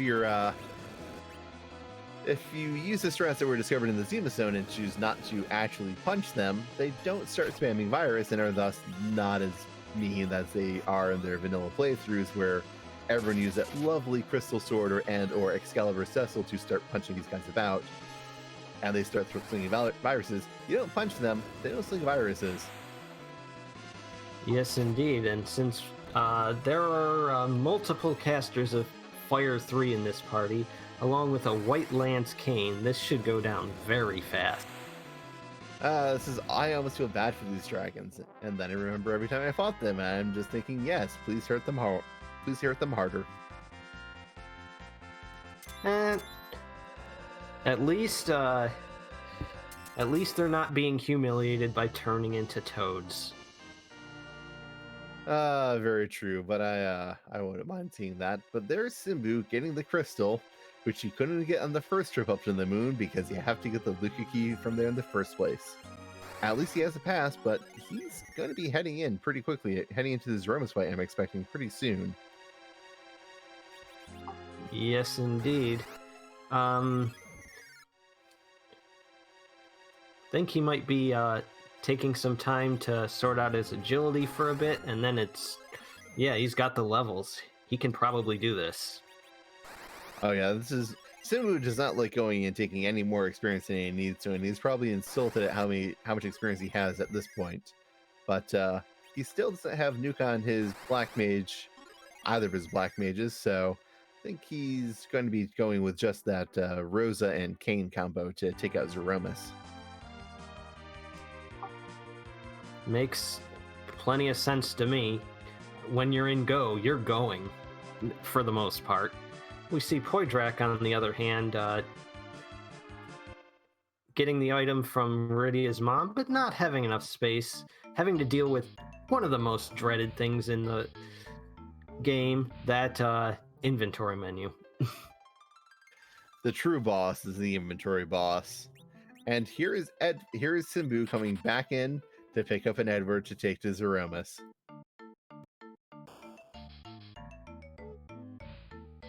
And ditching Palom, possibly because he's already in the middle slot, possibly because he might have an Nchars summon for Rydia, but it's time. We're going for it. It's time for our favorite questions to start asking. Yes, indeed. And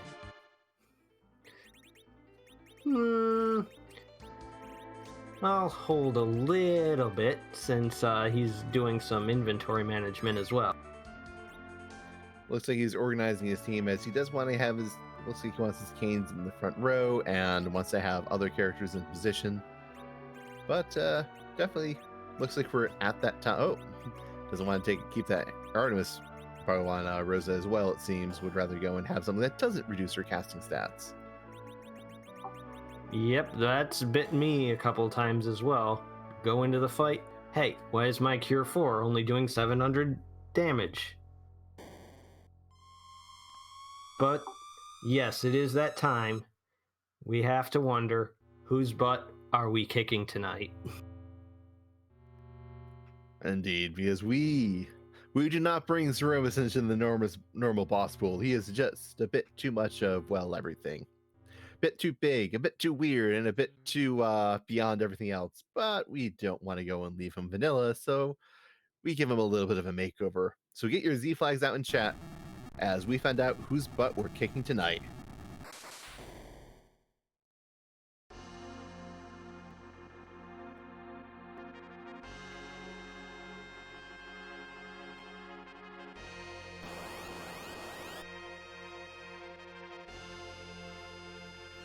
And for all of you thinking that Simbu would go to the Zeromus without an Edward, he's out to prove you all wrong.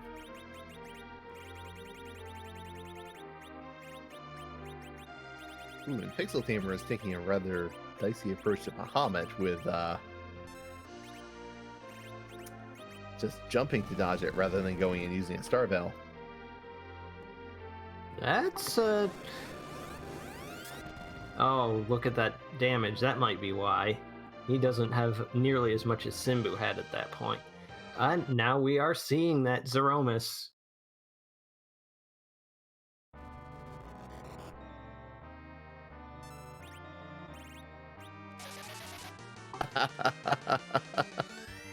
I guess we can't go and skid away from this one. Final Fantasy IV is the boss tonight.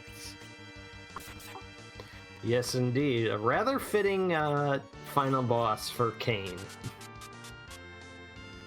Yeah, it's his art on the in the title art, which is kind of interesting considering he's not the main character. Yes, indeed. Seeing that nuke come out after the Silk Web, slowing Zeromus down. Pretty important. Not as important with Berserkers, but still, you don't want him outspeeding everybody. Yeah, and getting that first nerf off on the Big Bang will go and save a fair amount of damage, as the first Big Bang will go and automatically, well, if you get a counter nuke, you don't have to worry about the precise timing that the other counter nukes you need for other nerfs, as it just sets the magic power lower and it maxes out the damage to 1,000 damage. Yep, that's nice to have Rydia hang around for a while. And we're seeing her throwing out Lit 3. And Shubinator. I believe we started this seed with Kain and Palom. That is correct. Palom was the starting partner for Kain, and this flag set is set to start Kain, so we're guaranteed to have Kain.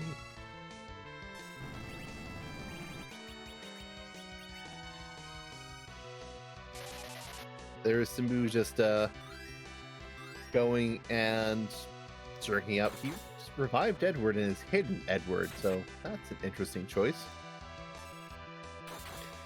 Well, I'm guessing he's gonna be hanging around in case of emergency. Though with this team, I think he's it won't be that necessary. We've got a well-armored Rosa and a couple of beefy Kains. Yeah, I think this team is going to be pretty safe, but if things do go awry, Simbu does have some form of backup. And meanwhile, we see Poydrek is hunting down for Vivalis by going down to the King Queen Evelyn spot in Upper Babel. This, unfortunately, is just going to be a time loss for him, as we know where Valvalis is. Yes, indeed. But sometimes you gotta take those gambles. Very true. We do not have anyone done yet, so anything can go and happen. This could go. Poydrek could be thinking, I need to go and get something. I've lost a fair amount of time. If it's here, this is my ace in the hole. Yes, indeed. And now we've got both Chokosora and Pixel Tamer on the Valvalis fight. They're both at about the same level. So, there's Wyvern, and it's Ice 3. And for that, Poydrek, we thank you, as you're the only person to show us that fight, with him wisely having a save well outside of Cave Evelyn. And now Poydrek is going up to the moon. Yes, indeed. Simbu, Black Hole, having to re-berserk up, and Edward comes back out. Wonder what's going on there. It looks like he's revived Rydia, but probably going to try and get some extra damage out on Rydia and maybe be an extra target for these random nukes. I am not 100% certain, but Black Holes come out, and there is a fair amount of DPS loss for Simbu right now, as he needs to get his berserks back up. Easier said than done. There's a hit with the spoon. But it looks like he's got Rosa on the job. Yep, being able to go and use that relative agility 1 on his characters to keep things going, and re-hiding that Edward to go back in to get a little bit more, have another safety to come out, and there's White coming out on Rosa off the Star Bell that Radio put up. Yep, I'm guessing it's almost time to be seeing those fallen rocks. Oh yeah, I don't think Zeromus has much left in him. And there they are. Luckily, Rydia didn't get tagged with that, so that White is going to be coming down. Yeah, that definitely goes and saves Simbu a bit of damage, as he is, there's the flash, and he is finished with an official time of 1 hour, 33 minutes, and 26 seconds. Yes, indeed. Our first finisher on stream and our first finisher overall. Congratulations to Simbu for the very well done race, as this this could take him a lot of different ways. He did go and dodge the big rabbit hole of everything from Feymarch. Yes, indeed. And now Poydrek himself finally going up to the moon. This is going to be pretty close between the three. It just depends on where they head after this Valvalis. Very true, and we are joined by Simbu. Congratulations on your first place finish. Thank you. How do you feel about the flag set in general and the seed and as an overall set?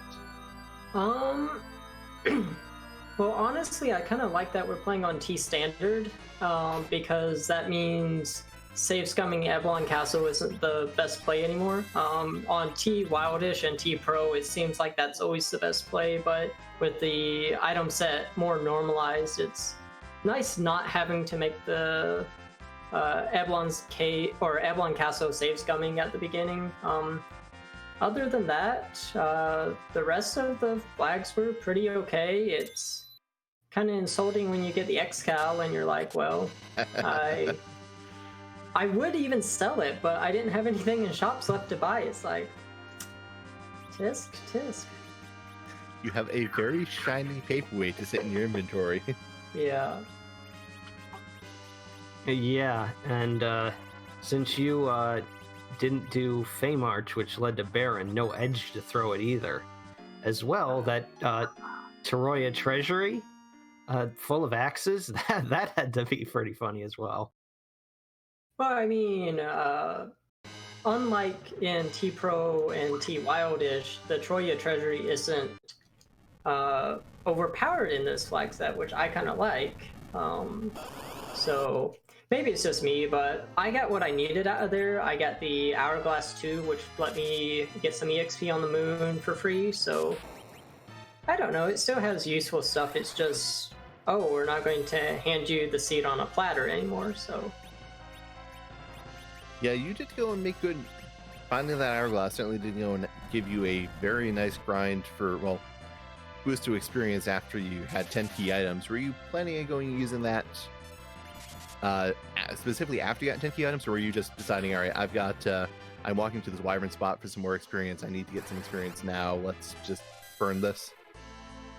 I was definitely, as soon as I found the Hourglass 2, I knew that's my safety insurance. I can go to the moon, and if I run into a roadblock, I have EXP. But more likely, I also knew that with this particular party, it's a little bit more on the EXP heavy side. Like, Kain has a little bit lower HP, and Rosa even requires a decent amount if she doesn't, because you have to berserk everyone, so you can't just Cure 4 all the time. No, you actually have to cast Berserk and everything, so that really ups the requirement when you don't have Bacchus wines and all of that stuff just laying about. Yeah, that was definitely something it showed in your fight where you're going and you were pressed returns on Rosa, and your Edward even seemed to go and pull some stuff out. What made you choose to keep him alive and hide him? Mostly just because. I don't know if anyone saw, but at the start of this stream, I had him named Ed King, and then he got renamed to I Don't Knowing, which is, I don't know, it was just like, I wish I had found the spoon earlier, because then completely different Zeromus fight. You have the spoon and a level 40 plus Edward. You've got all the DPS you need, but barring that, it's like, yeah, we're just going to take him. I really need an agility anchor, so we're going to take him, and he might have a role to throw some life potions. He's there as insurance if something goes horribly wrong, but not required to be there. Well, you certainly go and made good work with Zeromus with taking him out in pretty good order, and didn't have a terribly hairy fight, all things considered. So seemed pretty textbook for how things go for you pretty frequently. Yeah, I mean, Rosa was right at the margin of HP where you're fairly safe no matter what happens. 2300 is, especially with a white robe, a ribbon, and a rune ring, that's okay. I can even take a 9-hit Big Bang and expect to come out of that live. So that was good. You don't have to worry too much about having a lower roll Cure 4 and not being able to be full HP and everything. And obviously my other two characters weren't getting healed, so that helped with the healing. So yeah, I mean, for the most part, it's a kind of interesting Z fight because you don't have Bacchus blinds, but if you can manage that part, I think it's fairly trivial. If you're not comfortable managing that and didn't want to go pick up a new person from Mysidia, then that fight gets a little bit more hairy. I think you might even want to go reflex strats if you're willing to grind up the levels, but I mean, there's a lot of ways you could do it. It's just that without sirens and without that S Pro Shop really makes it more technical in what you can get done. So definitely a curveball for some of the standard Z strats. Yes, indeed. Especially seeing those usual free bosses on the moon and having to go into your spell list. Yeah, but I mean, with 2 black mages, that's still fairly free. Like, Stop is a really good spell. It's just when you have hourglasses, who needs it? But I kind of do like the fact that we are having to open up the spell book and actually cast some of those spells, but I don't know, there's still some growing pains with the beta, but overall I'm kind of liking most of the new flag sets. I agree that the grinding has been an interesting challenge to go and observe to see, no longer have the reliable method of just go and take however much experience as you want, is be able to get it pretty quickly. You really need to be able to earn it this time, and you showed that sometimes you'll go and take an extra boss fight that you truly do not need to take if you can go and maybe get some free experience out of it, which is very interesting to see. We didn't know exactly what your next action was going to be, and that was very fun to go and watch. Yeah, I think if I didn't have the Siren, that would have been a lot sketchier, because I really don't like going to the Pale Dim spot for EXP since it's kind of out of the way, but you never know. That's probably what I would have had to end up doing, or maybe a random encounter. It's been so long since I've had to do random Ryu encounters, but I do remember that used to be a thing, is Seeds Without Sirens take random encounters in the Lunar Core, but I don't know, overall, pretty interesting, and pretty fun seed. I mean, I'm glad I didn't fall into the Feymarch rabbit hole, but those Feymarch bosses didn't look very nice. Like, they weren't bad, they just weren't fast, and it's like, I think I'm gonna go look for Val, and Val, that was a story and a half, but Yeah, we got through that. That certainly did not seem like a pleasant fight. Were there any points where you're thinking, maybe I should have reset because I just hit for 170 points of damage again? I mean, I know that between the 2 Kains, they were doing about 1,000 a round. That means 42 rounds to kill Babel. And that's nasty. But when you're looking at it, it's like, well, do I go waste my Siren or do I just wait it out? It's like, it's better to just wait it out, hope you get the 2 key items. It's one of your completion objectives, so you have to do it. And there's not really a good EXP spot to hit until you get 10 key items in that situation. So I think it was fine. It was annoying, but obviously it wasn't too bad. I still managed to get first with it, so... but yeah, it was definitely trouble. It's like, oh my goodness, why do I have to sit through here for like 15 minutes fighting Babalis? It was definitely gave us a lot of time to go and watch the rest of the restreamed runners go through the Baron Jane and all the fun stuff in Feymarch, as that was a lot of what was going on while you were still fighting Val. Yeah, but I mean, besides that, it was a fairly easy fight. Rosa had a ribbon on, so she wasn't getting petrified, so it was just keep everyone alive and eventually this nightmare will end. So that was definitely a harrowing fight, if nothing else. Yeah. Well, do you have any final thoughts or comments or just general things you want to go and talk about before we let you go? I think that's about it. One small question I had, was there any other Rosas? Because I wasn't 100% sure about committing to the package that early, but I felt like slingshotting to get Berserk was the right play. So there was not a Rosa in the Tower of Zot. There was an Edward and a Kain there, and there was not a Rosa in the Hook. That is where a Porum was, and Edge was in Baron. So if there is a second Rosa, they are behind Giant. Okay. Fair enough. So yeah, you definitely want to do the package today. So yeah, that what drove you to go and check Sheila 1 so quickly? As that's not always the most popular check. I mean, it really comes down to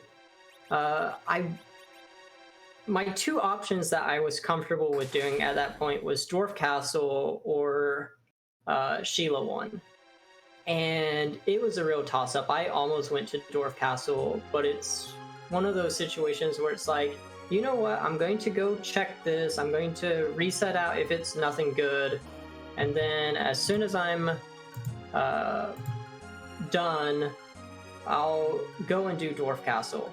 And then it's like, oh, it's the package. Well, that could certainly give me something neat, so let's go check that. I have to do it anyway. And then seeing the Rosa, it just made complete sense after that. Yeah, go to Dwarf Castle, get the Berserk, and go from there.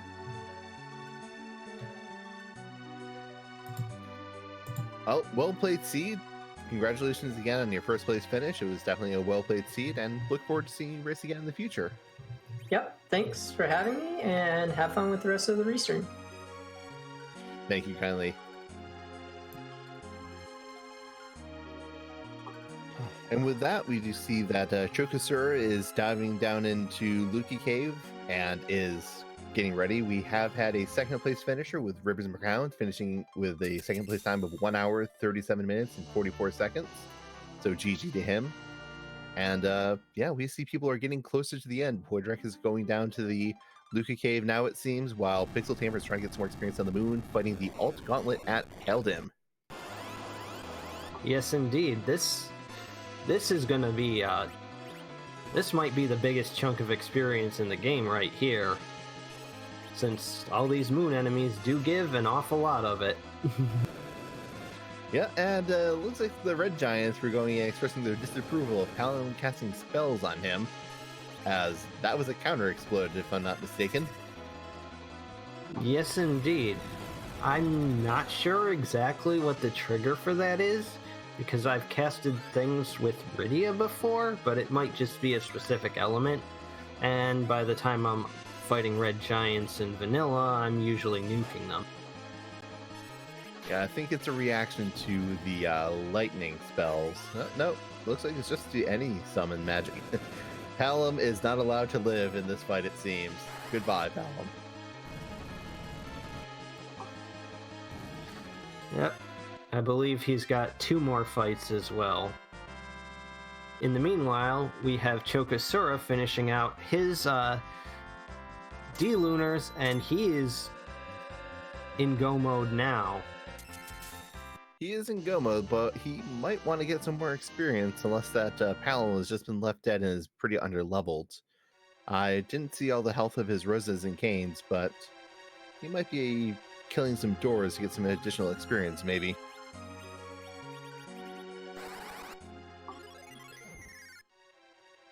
Might be. We'll see as he comes out of the cave, as Poydrak goes into it. Poydrak is taking those trapdoor fights. Yeah, that's sub 2000 HP on Rosa, Edge is at 2000, Kane's at 2500, so not a lot of HP on this team so far, so I understand Poydrak want to get more. Chokasura's Rosa's at level 48, so Chokasura might be feeling that he's in fine shape to keep going and just let his Black Mages go and take care of them, or just wait and do nothing in the Zeromus fight. Might be. Perhaps we'll see him also pick up a new anchor at Macid.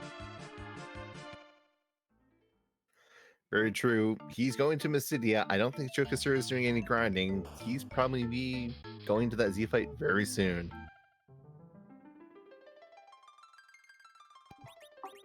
Yes, indeed.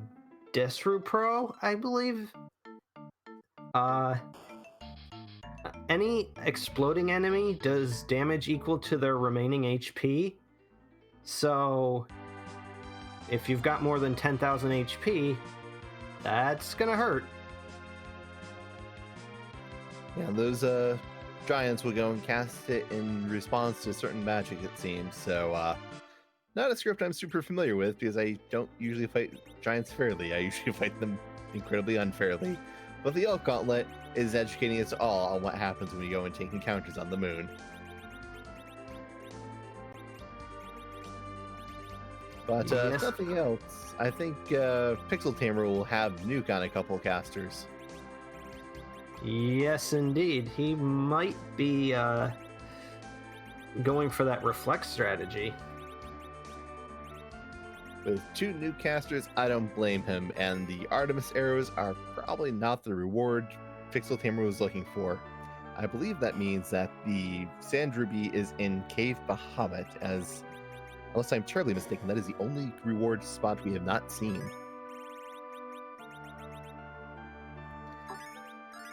Trying to think of anything else, and no, I believe that's the last of our key item spots. And speaking of being the last of something, Flurry is done in third place with a time of 1 hour, 50 minutes, and 35 seconds. GG to Flurry. Or excuse me, Flurry 14. GG indeed. Chokosura now heading into his Z fight. We will see how well he deals with FF4 Mist tonight, as it's been a pretty formidable seed already.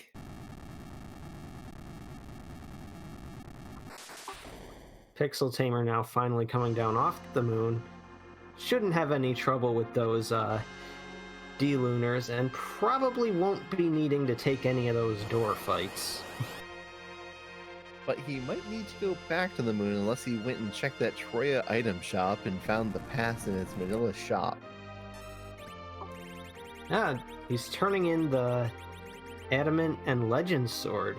I think he wants to take a look at that Cocal shop because it's just going to be another Excalibur.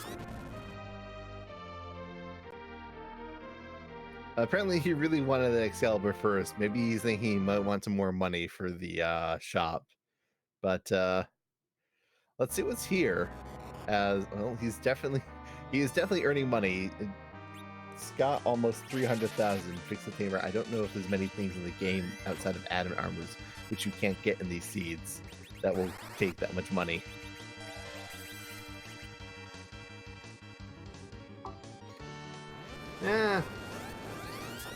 Some Dragoon armor, that's about it. But I don't think it's worth the time and money here. You gotta get going. You got all the stuff you need, just knock out those D-Lunars and then knock out Z. Yeah, you definitely have the levels for this Pixel Tamer, as you killed a lot of stuff. I believe Poitrek has gone and reduced their battle speed to make it easier to do the wall reflect kill on the trapdoors, as Disrupt is reflectable and Wall is an instant cast spell. So if you are correctly timing or fast enough, you can go see who the trapdoor is going to cast Disrupt on, throw a wall up on them first, and watch the trapdoor kill himself. Yep, makes sense. And he's got quite a bit of levels as well. Looks like he might be aiming for that reflect strategy too.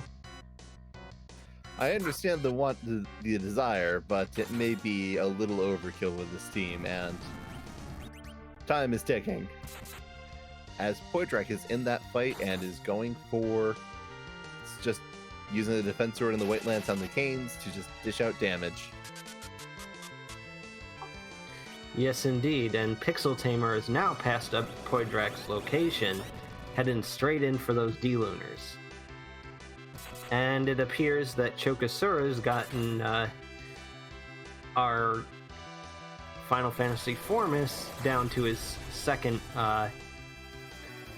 phase. I believe that was a counter because I did go and see his Rosa cast a slow directly on him on the FF4 if I'm not mistaken, so could still be somewhat earlier in the fight.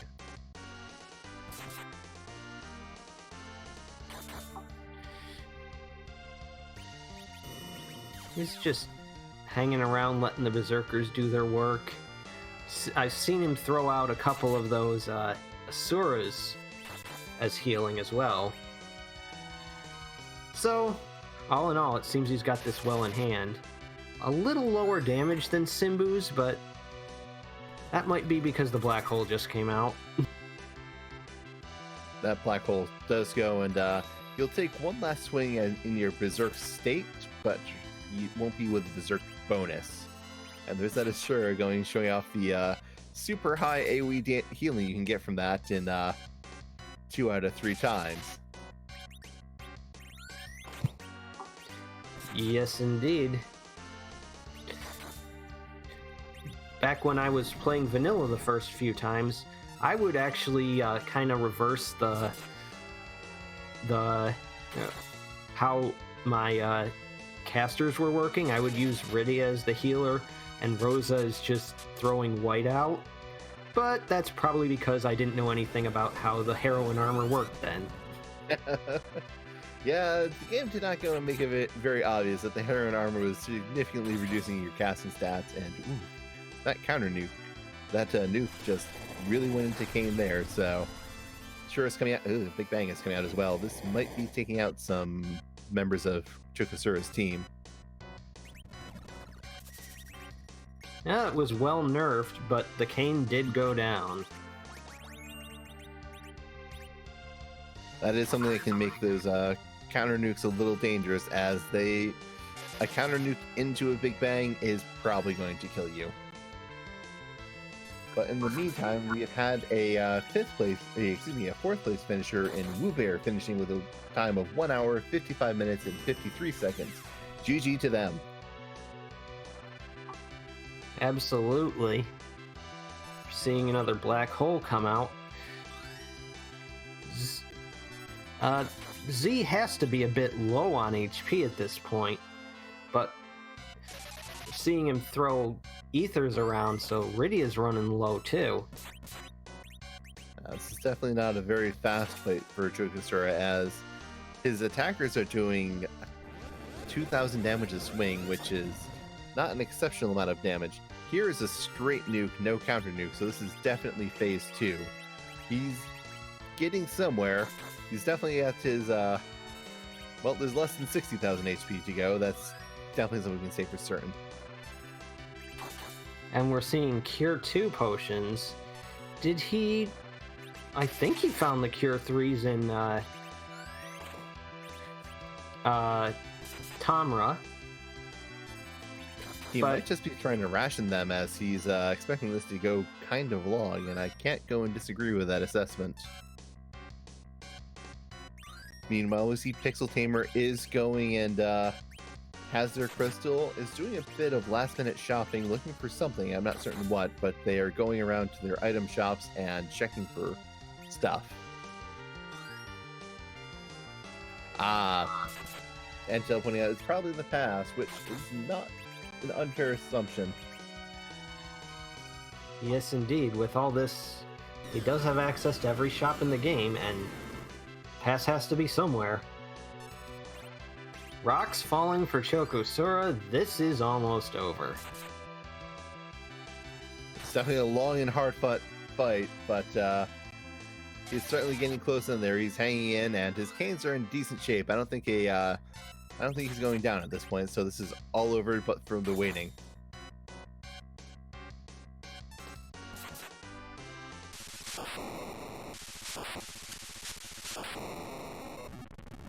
And there it is. GG Chokosura with an official time of 1 hour, 59 minutes, and 14 seconds. We'll see if we can get Chokosura in here for an interview, as we wait for Poydrak and Pixel Tamer to go and finish off the Zeromus themselves. Yes, indeed. Poydrak now finishing off his D-Lunars. he is probably going to be headed straight for that fight. And Pixel Tamer still looking for that pass. It's right there. He's going in. Not in its vanilla location, but French vanilla location today.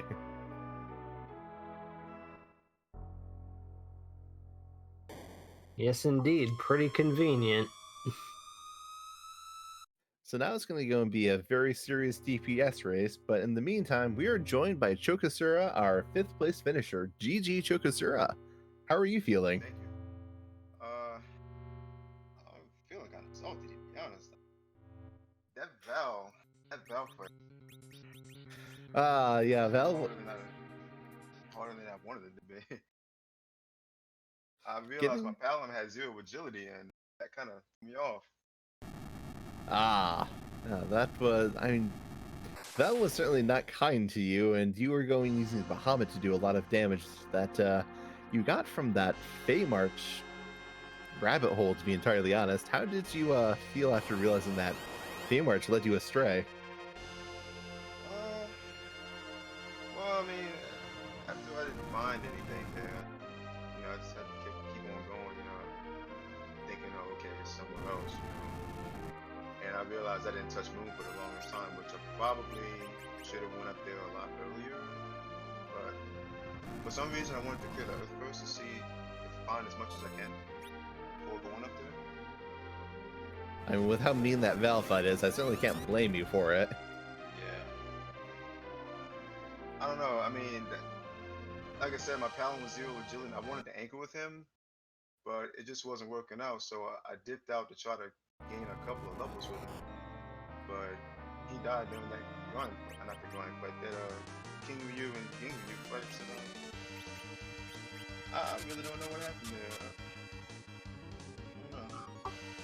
Well, if it's any consolation, everybody had a tough time with that Valvolus, at least everybody we were seeing. I figured. Yeah, Simbu was on that fight for a good 15 minutes. He skipped Fey March, and the fact that 3 objectives were all next to each other on the moon definitely worked out in his favor, as he put out everything except Fey March on Earth and then went moon, and that gave him a pretty sizable advantage. I see. Yeah, I knew I should have went to the moon much earlier. Something told me that at least one of the objectives was up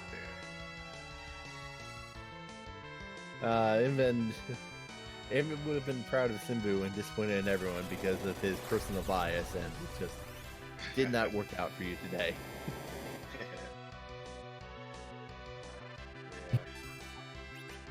How did you feel about only having one white mage? To be honest, I'm kind of used to having only one white mage. I don't think I did too bad with just the Rosa. Oh, were there any other Roses anywhere? Or? Well, we saw a Porum in the Eblin Cave, but we didn't see another Rosa. Yeah, if there was a Rosa in the seed, she was in the Giant, or a second Rosa. Right, I was thinking about dipping in there just to grind my team, but I decided not to. I decided to just, you know, check out the moon first. I don't think I would have took Porum anyway if I went down to Eblin Cave. I was pretty satisfied with the 2 Kings and the video. Yeah, the only reason I could think... You were saying?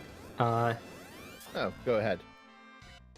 Yeah, I was just saying that you were the one that picked up that Asura in the Fey March for Iridia, and that did some work for you through the whole seed as well. Oh yes, definitely. I'm glad I did. You know, I was starting to think not to buy it at first, but I figured, let me buy this just in case. I know I had the Rosa and all, but you never know.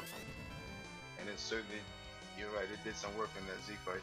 Speaking of Z, I'm kind of sad my video ended up at, I think, level 47, 48, somewhere around there. I didn't want to take the extra time to grind her to 50, so I just went and switched my strategy, used the 2 Canes, berserked them, and just babysit them with Rosa. And let video do what she can until she died, but thankfully she didn't really die, thanks to Fusoya. So that kind of worked out.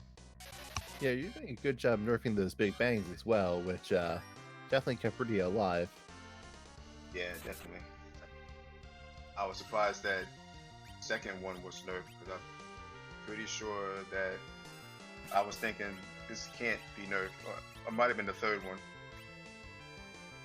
Either the second or the third one. Yeah, getting close to that phase shift can be pretty unnerving if you're doing nerfs. Yeah, definitely.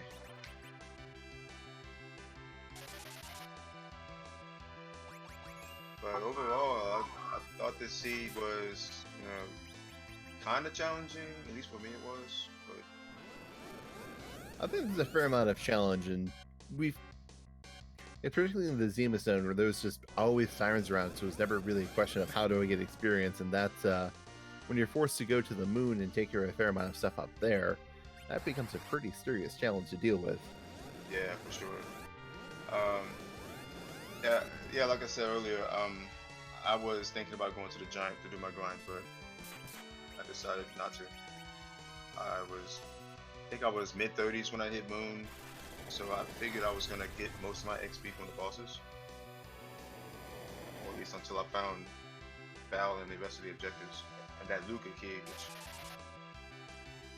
Yeah, there was no going getting your crystal on the moon this time. You had to go up to the moon, clear the Ogopogo spot to get the item to finish to get your crystal, and then come back. That was less than kind to you. yeah, I was kind of sad seeing that Luca key right there.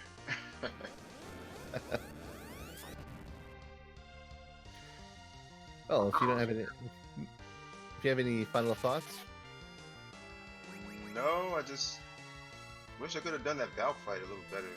I probably should have gained a few more levels before tackling it. I do have a question though. Did Simbu do that fight at lower level, or he was. I'm just curious. He might have only been slightly lower level than you, as he would only be missing the Fey March and Baron Castle experiences. He got his 10th key items up on the moon itself, so Oh, okay. So he was just, instead of going and doing jumps, he went straight Zerk and fought Val for 15 minutes. I see. I was trying to do something like that, but I just couldn't keep my canes alone. So that's when I resorted to Plan B and just tried to go for the Bahamut damage. I can't blame you for that, because Simbu's canes were doing sometimes 170 damage. Ooh. Yeah, it was not a pretty fight for anyone. I'm definitely gonna have to watch the VOD of this when it gets up. That's for sure.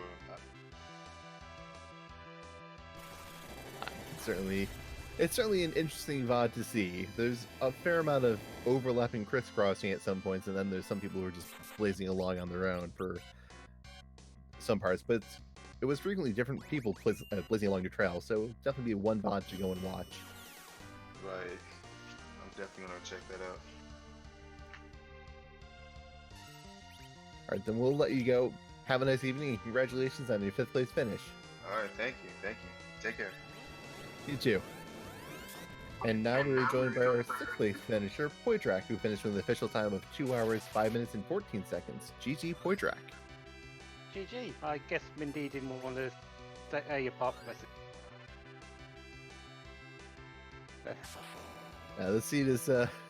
The seed took you for a bit of a trip with that Fey March, with just Fey March in general. Well, they were. It's difficult to say if Feymarsh is really good. It gives you things, but sometimes those things just lead you in other places where you don't want to be. Invincible has never Feymarsh as his thing, but I don't mind doing it because I sort of needed the levels at that time anyway, I think. Makes sense to me, and the bosses didn't seem to be too difficult. Maybe a bit long, but you could pretty well do them. And then you get sucked into the barren hole. Yeah, CPU, as long as you've got Sylph, is never hard. Rydia with Sylph just makes that easy. It's long, but That's not too bad. Dark Elf is a pain in that spot, but isn't that bad. Yeah, so I just went down, did them, and followed. And yeah, you can't really do too much apart from just go along those paths, and if you get them, good for you. If you don't, well, tough luck. Yeah, the seed did not do you any favors when half of the objectives involved going and taking out 3 spots kind of close together on the moon. Yeah. I knew I was going to go up there eventually. It's just I wasn't sure if I want to clear the moon, clear the Earth off first. I decided I should. If I got the Luca key down, I could have just picked up everything that I needed on the moon and then just moved on to Zeromus from there. This is a nightmare of routing. There are so many objectives that are there. You have to choose your route very carefully and stick with it. And my route was go on the Earth, do the moon afterwards.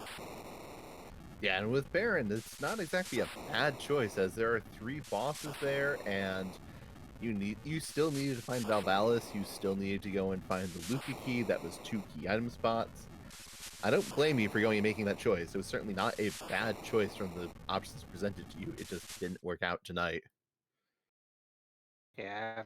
The only bad choice I think I made in the entire thing was taking Edge instead of that Kain. Didn't have anything for Edge. The Mute Knife came in very useful at the Maker Sisters, but Kain could have just used that as much as Edge did. That's the only bad play I feel I've made. Everything else I feel I did really well, especially since in recent and in the last week or so I just haven't felt up to scratch with the game, and just there's been a few things with my play that I haven't liked. Today felt a whole lot better, so I'm glad I got through this as I. Yes, indeed. You did put on a very good show. You just got a little sidetracked, and that happens to everybody. Yeah, it always does. As you can't go through this without going down all the routes. And yeah, other than that, there's not really much to say about it. I just loved the ending of the Maker Sisters fight. That's the only thing that's going to stick in my mind for a while. I unfortunately didn't get to see how your Maga Sisters fight ended, as I was possibly looking at somewhere else. Would you mind going in? Basically, Mindy did the last hit to herself with virus. That is a great finish to that fight. Yeah, if you get the chance, go back and watch it. You will laugh. That is all. You will laugh, and then you will move on and go, I'm glad I saw that. Yeah, that would have been great if we were watching on that, but I think we had Valveless fights to be looking at that time. Yeah, you probably was, and they were probably a whole lot more interesting than my one was, which really was just soft if I needed it, and then yeah. yeah, it was probably a whole lot more interesting. But yeah, I'll leave it at that. I believe we have Pixel coming in, because I believe he's finished up now. And yeah, have a good evening, everyone. You too. Have a great nice evening. Congratulations on your finish. Unfortunately, Pixel Tamer has declined an interview, so he won't be coming in, which is kind of sad because I wanted to ask him about that Z fight. That was a pretty wild fight. It is, but it's certainly understandable for just, maybe he just wasn't feeling it. He did mention that this is the first time he's played in a while, so he's feeling a bit rusty, so maybe he just wanted to go and stepped back from the seed, maybe was a bit more harsh on himself than he needed to be, or maybe just had other obligations to go and take care of. But we do appreciate all of our restreamed runners. They're, and follow them at on their sites, and we'd like to go and thank our restreamer Valvala Skunk, our tracker Antidel, and our commentary team, Rary Noko. It's been a pleasure commentating with you. Thank you. It's been nice commentating with you as well. This has certainly been a fun evening. I think we're going to cap it off by sending everyone off to another streamer off by the name of Woo Jebster. Looking forward to go and give them a good hello, and this will be us signing off. Thank you for watching, and have a great evening.